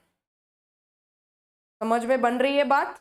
कौन सा पॉलिसी को अडॉप्ट करेंगे? प्रेजेंट पॉलिसी को तो है ना, एज अ बेसिस यूज कर रहे हैं। दोनों में से कौन सा पॉलिसी यूज करेंगे? रैंकिंग करोगे तो रैंक 1, रैंक 2, कौन सा पॉलिसी अडॉप्ट करना है? पॉलिसी 1 लिख दो। Proposed policy 1 should be adopted since the net benefits under this policy is higher as compared to other policies. For you, मैं होमवर्क दे रही हूं, solve this question as well as per incremental approach. ठीक है, incremental approach. ऐसा जैसे ये solve किया ना, वैसा ये नंबर 2 क्वेश्चन भी सॉल्व करना is homework for you people. ठीक है, नेक्स्ट नंबर 12 क्वेश्चन देखो, बहुत आसान है। अब तो आप बोलोगे मैम हम प्रो हो गए ये सॉल्व करने में। नंबर 12 क्वेश्चन, क्या क्या इंफॉर्मेशन चाहिए होता है? सेल्स, फिर अपने को कॉस्ट चाहिए होता है, बैड डेट कितना हो रहा है वो चाहिए होता है, फिर अपने को मिल जाता है एक्सपेक्टेड प्रॉफिट। एक्सपेक्टेड प्रॉफिट में से अपॉर्चुनिटी कॉस्ट माइनस करना। अपॉर्चुनिटी कॉस्ट निकालने के लिए इंफॉर्मेशन क्या क्या रिक्वायर्ड है? एक तो टोटल कॉस्ट चाहिए, है ना, वो कितने नंबर ऑफ डेज वगैरह है पॉलिसी के हिसाब से वो चाहिए, डिवाइडेड बाय 360 होगा तो 360, 12 मंथ्स होगा तो 12 मंथ्स, जो भी जैसा भी, और एक्सपेक्टेड रेट ऑफ रिटर्न। वो पता चल गया तो अपने को नेट बेनिफिट आ जाएगा। नेट बेनिफिट से पता करो कि अपन ने कौन सा पॉलिसी को अडॉप्ट करना चाहिए रैंकिंग करके। पढ़ो number 12 question. Gemini products considering revising the credit policy with the view of increasing it sales, है ना, इनको पॉलिसी को लिबरल करना है क्योंकि सेल्स बढ़ाना है। सेल्स बढ़ेगा तो प्रॉफिट भी बढ़ेगा। Currently all it sales are on credit, जितना भी सेल्स कर रहे हैं पूरा क्रेडिट पे, and the customers are given 1 months time to settle the dues. Current position क्या है? क्रेडिट पीरियड कितना दे रहे हैं? 1 महीना, और उनका सेल्स कितना हो रहा है? लाखों में हो रहा है, तो 200 लाख, 200 लाख का सेल पूरा का पूरा क्रेडिट है। क्रेडिट पीरियड अलाउड कितना है? 1 month. It has a contribution of 40% on sales, मतलब वेरिएबल कॉस्ट कितना? कॉस्टिंग याद करो, sales minus variable cost is contribution. थोड़ा सा इसको याद करो, कॉस्टिंग को। इन्होंने 40% अगर कंट्रीब्यूशन बोला है तो वेरिएबल कॉस्ट कितना? 60%। याद आया कुछ? वेरिएबल कॉस्ट हो गया 60%। And raise additional funds at the cost of 20% per annum. ये 20% क्या है? अपॉर्चुनिटी कॉस्ट के लिए यूज करना है। The marketing director of the company has given the following option with effects to, है ना, with draft of estimates for consideration. ये कंसिडर कर सकते हैं। यहां पर बैड डेट होता है 2%, दैट इज देखो परसेंटेज ऑफ सेल्स भी दिया है, मतलब 200 लाख उसका 2% बैड डेट हो जाता है। Cost of administration, cost of administration मतलब, कॉस्ट ऑफ एडमिन मतलब देखो रॉ मटेरियल खर्चा, WIP का खर्चा, फिर एडमिन का खर्चा, फिर सेलिंग एंड डिस्ट्रीब्यूशन का खर्चा, और फिर सेल करते हैं वो वाला एडमिन का खर्चा बोल रहे हैं। कितना? देखो लाखों में बोल रहे हैं, 1.20 lakhs। How to solve this question? How to solve this questions? Format बता देती हूँ, फिर आप इसको एज अ होमवर्क सॉल्व करना। क्वेश्चन नंबर 12 देखो, सेल्स ये तो पता है, minus cost, variable cost, fixed cost. Fixed cost तो गिवन नहीं है, वेरिएबल खर्चा गिवन है। क्या आपको कितना लेना है? 60%। अगर यहाँ पे अपन नोट की बात करेंगे तो they are telling 40% contribution, contribution. Second, हाँ, तो क्या मतलब होता है उसका? सेल्स को कंसिडर करेंगे 100%, वेरिएबल कॉस्ट को 60%, और contribution it is given as 40%। समझा क्या? This is the logic behind. हम लोग वेरिएबल खर्चा ये लेंगे। फिर नेक्स्ट क्या आता है? Bad date. वो गिवन है क्या अपने को? हाँ, इट इज गिवन। टेंशन ही नहीं है, सेल्स का परसेंटेज लेना है, जितना भी जो भी परसेंटेज गिवन है, 2%, 2.5%, 3%, 5% रेस्पेक्टिवली, है ना, प्रपोज्ड पॉलिसी में। करंट पोजीशन है, फिर 1 2 3, 1 2 3 ऑप्शंस है प्रपोज्ड पॉलिसी। फिर क्या है, बैड डेट के बाद अपने को क्या मिलता है, अपन क्या करते हैं नॉर्मली, अपन निकालते हैं expected profit. But in this question नया क्या दे रखा है, कॉस्ट ऑफ एडमिनिस्ट्रेशन। तो ये एक्सपेक्टेड प्रॉफिट के पहले और क्या एडजस्टमेंट करना है अपने को, लिख दो कॉस्ट ऑफ एडमिन। अरे हर क्वेश्चन में ये दिया नहीं है, अभी दिया है ये, तो इसको कॉस्ट ऑफ एडमिन को तो एडजस्ट करना पड़ेगा ना। ये निकालने के बाद में आपको आ गया नेट प्रॉफिट या नेट कंट्रीब्यूशन बोल सकते हैं, नेट कंट्रीब्यूशन। पहले तो सेल्स माइनस वेरिएबल कॉस्ट करोगे तो कंट्रीब्यूशन, कंट्रीब्यूशन में से bad debt minus cost of admin minus net contribution, net contribution में से अब माइनस करो आप क्या, कुछ नहीं हो गया, अपॉर्चुनिटी कॉस्ट का इसमें कोई लेन देन है नहीं आई थिंक।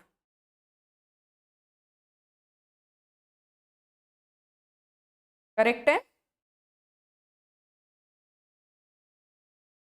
यहां पर आओ, वर्डिंग्स क्या यूज किए बताओ, wordings are use rate of additional investment, मतलब है ना, क्रेडिट सेल्स में ना इन्वेस्ट करते हुए कहीं और एडिशनली इन्वेस्ट करेंगे तो इतना मिलेगा, मतलब ये क्या है, अपॉर्चुनिटी कॉस्ट 20%। नीचे आ जाओ, यहां पर भी वैसा ही गिवन है, firm is required to give a return of 25% on investment of new account receivable, investment नाम यूज किया है।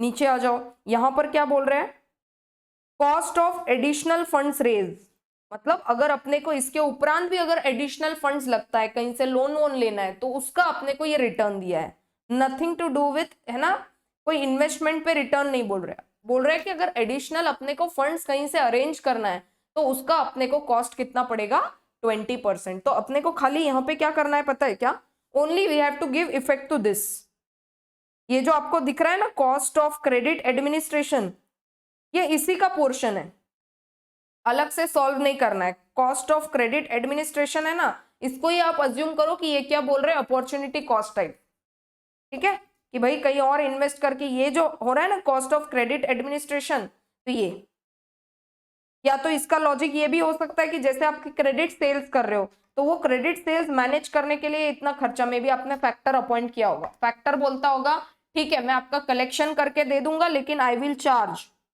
1.20 लाख, यहाँ पे वो बोलेगा है ना, आपका अभी सेल्स बढ़ गया ना, यहाँ पे 200 से 210 हो गया, तो यहाँ पे मैं थोड़ा सा अपना चार्जेस बढ़ा दूंगा 1.30। अगर कैश में करते तो ये फैक्टर की जरूरत पड़ती क्या, नहीं, अपन इतना क्या करते, सेव कर लेते, अपॉर्चुनिटी कॉस्ट अपना इतना, है ना, इतना अपन अर्न कर लेते। जब कोई खर्चा अपन कर नहीं रहे तो ऐसे समझो वो अर्निंग है। जैसे आप घर में बैठे हो, समझो आप खुद वो काम कर सकते हो, आपकी कोई शॉप है, आप खुद वो काम कर सकते हो, लेकिन आपने क्या किया, मुझे तो बैठ के रहना है, तो किसी और को अपॉइंट कर लिया, now some person is doing some work into your, जो भी आपका शॉप होगा उसमें। बट समझो अगर आप खुद कर लोगे वो काम को, उसको आप कितना दे रहे हो, समझो 10,000 रुपया पेमेंट दे रहे हो, एक काम करो ना, उतना काम आप खुद कर लो, मतलब उतना सेविंग्स हो गया ना, वो सेव हो गया, मतलब अपॉर्चुनिटी कॉस्ट को आपने उतना क्या कर लिया, सेव कर लिया। तो this is similar to kind of कि अगर ये क्रेडिटर्स को, अगर क्रेडिटर्स बोल रही हूँ, डेटर्स को मैनेज करना है, ये डेटर्स से भी कलेक्शन करना पड़ेगा, पूरा का पूरा क्रेडिट सेल्स है तो डेटर्स बन गए, ये डेटर्स से कलेक्शन करना है, कलेक्शन करना है तो आप खुद नहीं जाओगे, आप फैक्टर को हायर किया है, वो फैक्टर जाएगा और है ना कलेक्शन करेगा, लेकिन फैक्टर अपने चार्जेस को चार्ज करेगा, वो चार्जेस है ये कॉस्ट ऑफ क्रेडिट एडमिनिस्ट्रेशन। अभी कॉस्ट शीट वाला एडमिन नहीं है, वो लाइट फैन है ना, अकाउंटेंट वो वाला नहीं है, मे बी आपने फैक्टर अपॉइंट किया है, वो फैक्टर सारा मैनेज करेगा, इसके अकाउंट्स भी मेंटेन करेगा, इनसे रिकवरी भी करेगा, सारा maintenance, maintenance of credit sales, इसीलिए बोला है एडमिन खर्चा। इसको माइनस कर दिया तो अपने को मिलेगा नेट बेनिफिट, नेट बेनिफिट से आप पता करो कौन सा क्रेडिट पॉलिसी सही है, ठीक है। तो लास्ट में आया है, since the net contribution is highest in option 2 it is suggested to extend 2 months credit period to customers, ठीक है।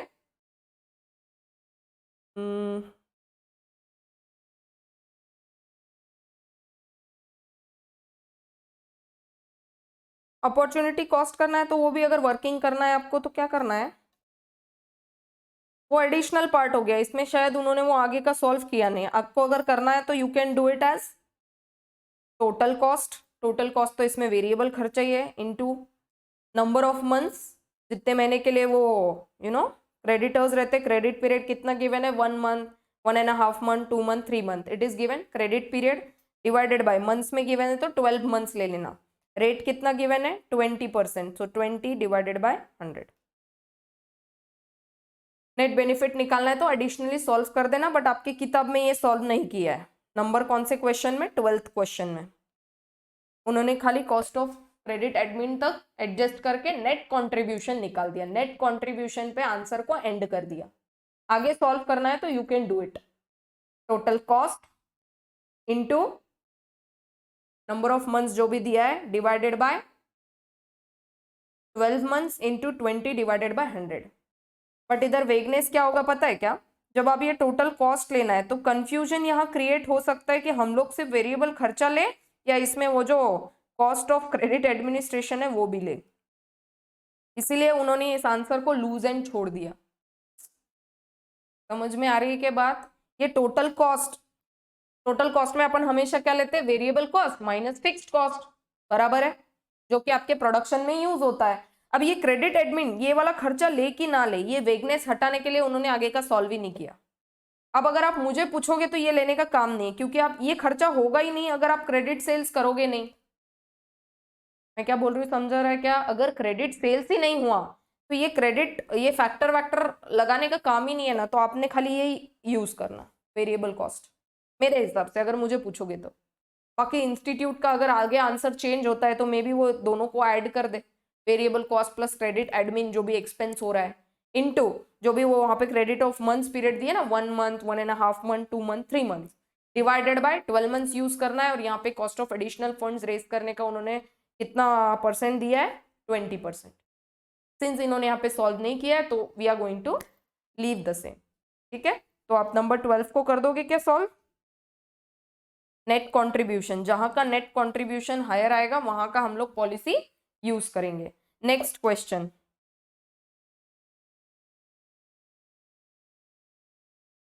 देखो Surya industries make marketing its products through a network of dealers, all sales are on credit, dealers are given 1 month time to settle the bills। ठीक है, पहला वाला credit period जो है वो 1 मंथ है प्रेजेंट पॉलिसी का, सेल्स सारा क्रेडिट में हो रहा है, all sales are on credit, sales है 120 लाख। फिर नेक्स्ट बोला है company thinking of changing the credit period with a view to increase its overall profits, marketing department has prepare estimates. Fixed खर्चा कितना है 30, bad debt percentage on sales 0.5%, the company has to contribution to sales ratio is 40%, contribution अगर 40% है तो variable cost कितना percent है 60%। तो यहाँ पर दोनों कॉस्ट है, देखो वेरिएबल कॉस्ट भी है और फिक्स्ड कॉस्ट, देखो यहाँ पर 30-30 दिया है और यहाँ पे इंक्रीमेंट हो रहा है 5 लाख से, यहाँ पर और इंक्रीमेंट हो रहा है ना 10 लाख से, इंपॉर्टेंट एडजस्टमेंट। फर्स्ट क्वेश्चन में अपन ने फिक्स्ड कॉस्ट 50,000 निकाला था, तो कुछ मेंशन नहीं किया तो 50,000 हर जगह ले लो। यहाँ पे तो उन्होंने खुद गिवन यहाँ पे दिया है, देखो प्रेजेंट पॉलिसी और पॉलिसी 1 में 30-30 है, लेकिन पॉलिसी 2 और पॉलिसी 3 में उन्होंने फिक्स्ड खर्चा बढ़ा दिया क्योंकि यहाँ पे सेल्स में एक्स्ट्रा इंक्रीमेंटल है। ठीक है, तो अकॉर्डिंगली गिव द इफेक्ट। तो अपना क्या क्या आएगा, पहले सेल्स लिखना है, फिर कॉस्ट में वेरिएबल खर्चा आएगा which you have to take is 60% of sale, फिर फिक्स्ड खर्चा तो गिवन है, फिक्स्ड खर्चा ऐड कर देना, फिर बैड डेट अपने को गिवन है percentage on sales, bad debt minus करो, वो माइनस करके आपको क्या मिलेगा, बैड डेट माइनस करके आपको मिलेगा है ना नेट बेनिफिट्स, वो एक्सपेक्टेड प्रॉफिट्स, उसमें से आप कॉस्ट ऑफ इन्वेस्टमेंट कुछ दिया है, pre tax rate of return on investment is 20%, cost total cost into कितना कितना महीना का क्रेडिट पीरियड है 1 month, 1.5, 2 months, 3 months divided by 12 month into 20 divided by 100। Will you do it, करोगे क्या बच्चों सॉल्व।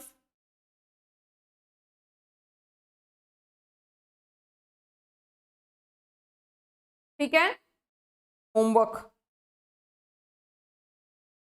इसको मैं ना सॉल्व करूं तो चलेगा ना, सीधा सीधा आंसर बता दूंगी फिर। ठीक है।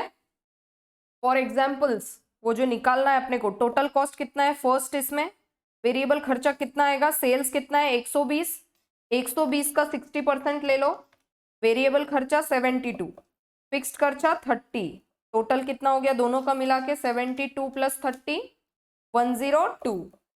फॉर्मूला क्या है, टोटल कॉस्ट इनटू यहाँ पे कितना मंथ्स दिया है, क्रेडिट में इन्वॉल्व है 1 month divided by 12 month into rate of return 20 divided by 100।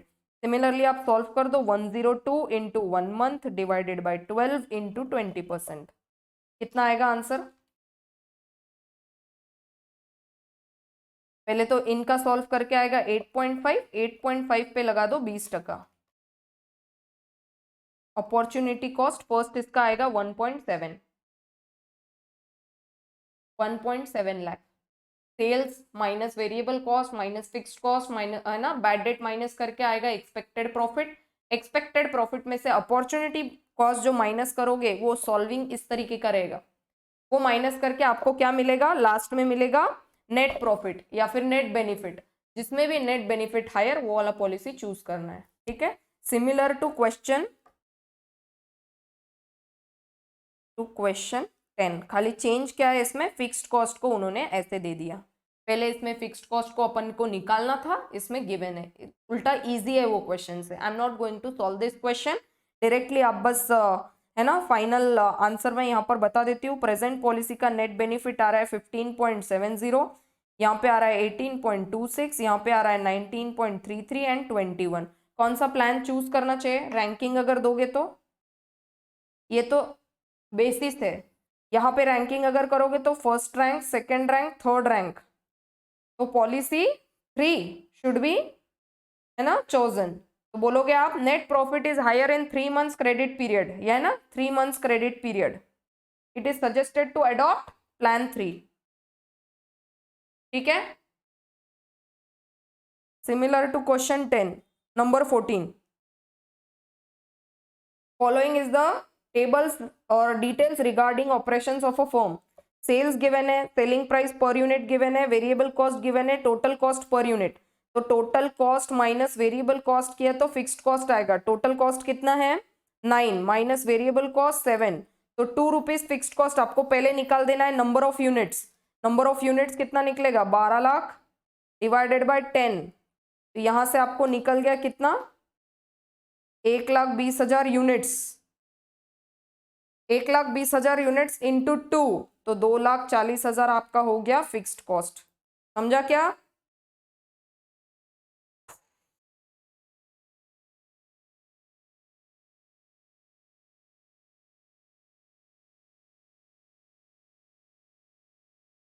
ठीक है, 2,40,000 फिक्स्ड कॉस्ट है। वेरिएबल कॉस्ट को आप खुद मैनेज कर सकते हो क्या, यहाँ पे 1,20,000 यूनिट्स है इंटू वेरिएबल कॉस्ट।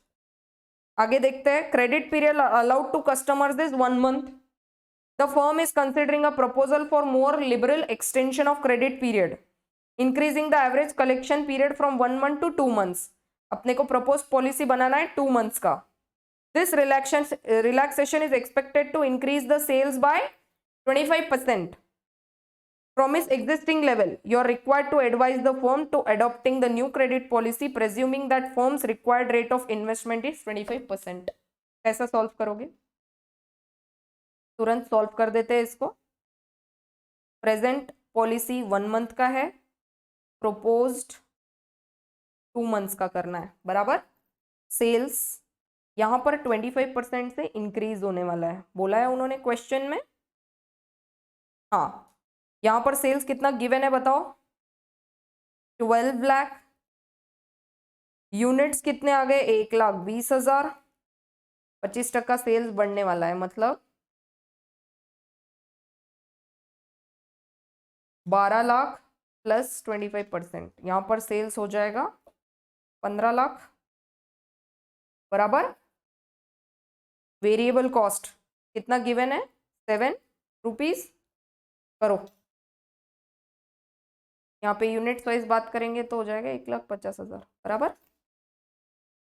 अरे हाँ या ना, 15 लाख डिवाइडेड बाय 10 करो, या तो 1,20,000 प्लस 25% करो, 1,20,000 यूनिट्स प्लस 25%, 1,50,000 यूनिट्स आ गया।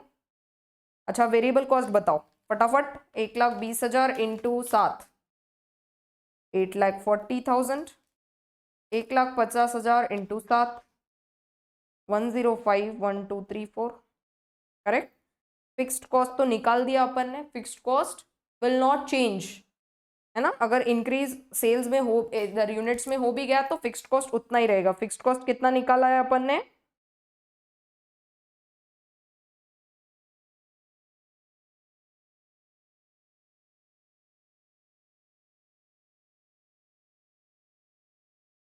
फिक्स्ड कॉस्ट कितना निकाला, एक second,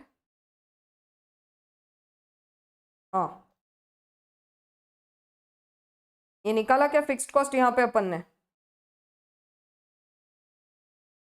2,40,000। This will not change, लिख दो 2,40,000, 2,40,000, ठीक है। वेरिएबल कॉस्ट हो गया, फिक्स्ड कॉस्ट हो गया। बैड डेट, बैड डेट का कुछ गिवन है क्या क्वेश्चन में, आई थिंक नहीं, सिर्फ टोटल कॉस्ट है, बस प्रॉफिट कर दो, बैड डेट तो है ही नहीं। Expected profit 12 lakh minus 8,40,000 minus 2,40,000,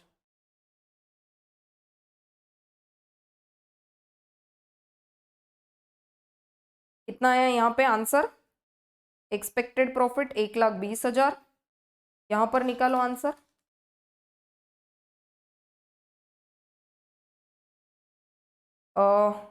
2,10,000 बराबर। अपॉर्चुनिटी कॉस्ट, इन्वेस्टमेंट इन रिसीवेबल, ये पैसा ब्लॉक्ड है, वेरिएबल कॉस्ट और फिक्स्ड कॉस्ट। अच्छा सॉल्विंग कैसा रहेगा बताओ, 8,40,000 प्लस 2,40,000 टोटल 10,80,000 इंटू कितना महीने का पीरियड है प्रेजेंट में, 1 month divided by 12 months into 25%, करो सॉल्व।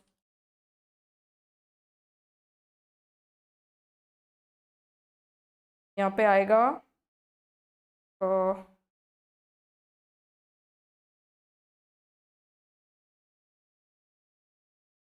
आंसर कितना आएगा 22,500, और यहाँ पर निकालो आंसर आएगा 105 plus 2,40,000, 12,90,000 into 2 months divided by 12 months into 25%.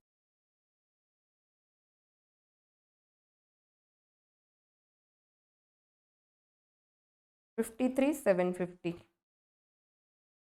Net profit 1,20,000 minus 22,500, 97,500, और यहाँ पर आएगा 2,10,000 माइनस 53,750, 156,250। कुछ इंक्रीमेंट हो रहा है क्या नेट प्रॉफिट में, प्रेजेंट में आपको प्रॉफिट हो रहा था 97,500 और इधर आपको बेनिफिट हो रहा है 156,250। तो आंसर क्या लिखोगे आप, since the incremental return is greater than required rate of incremental investment advise to adopt new credit policy. देखो इस तरीके से सॉल्व किया तो भी आंसर आपका नया पॉलिसी आ रहा है, या तो इंक्रीमेंटल अप्रोच से देखेंगे तो आंसर अलग आएगा। जो बुक में सॉल्व किया है वो आई थिंक इंक्रीमेंटल अप्रोच से किया है।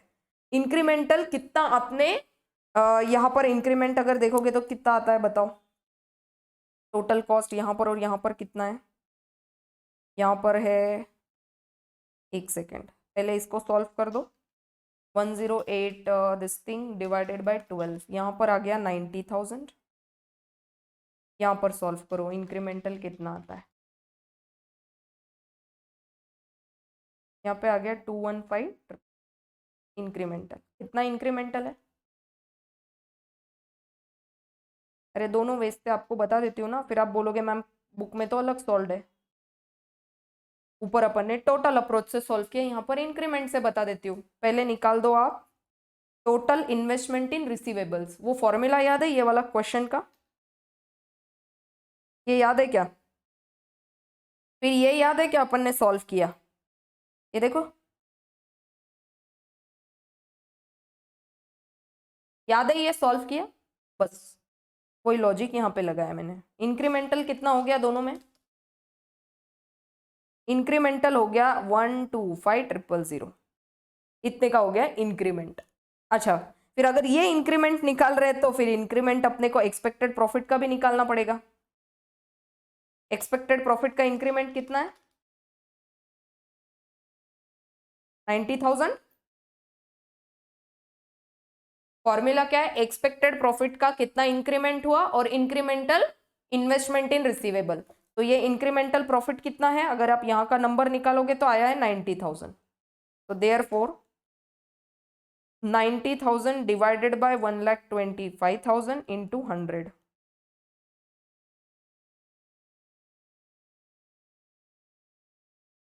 $72। ठीक है, इससे बेटर है आई थिंक ये सॉल्व कर दो आप, नेट प्रॉफिट वाला आंसर। ठीक है,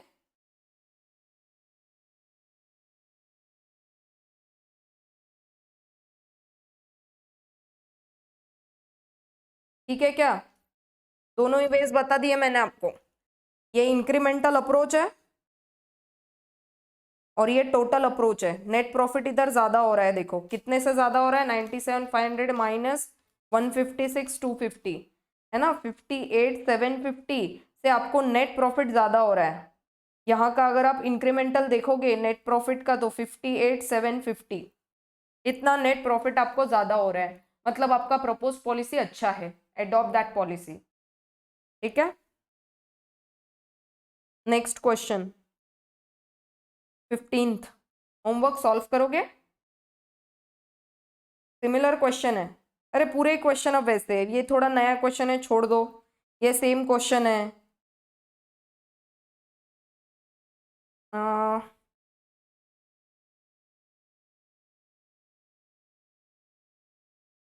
हाँ देखो,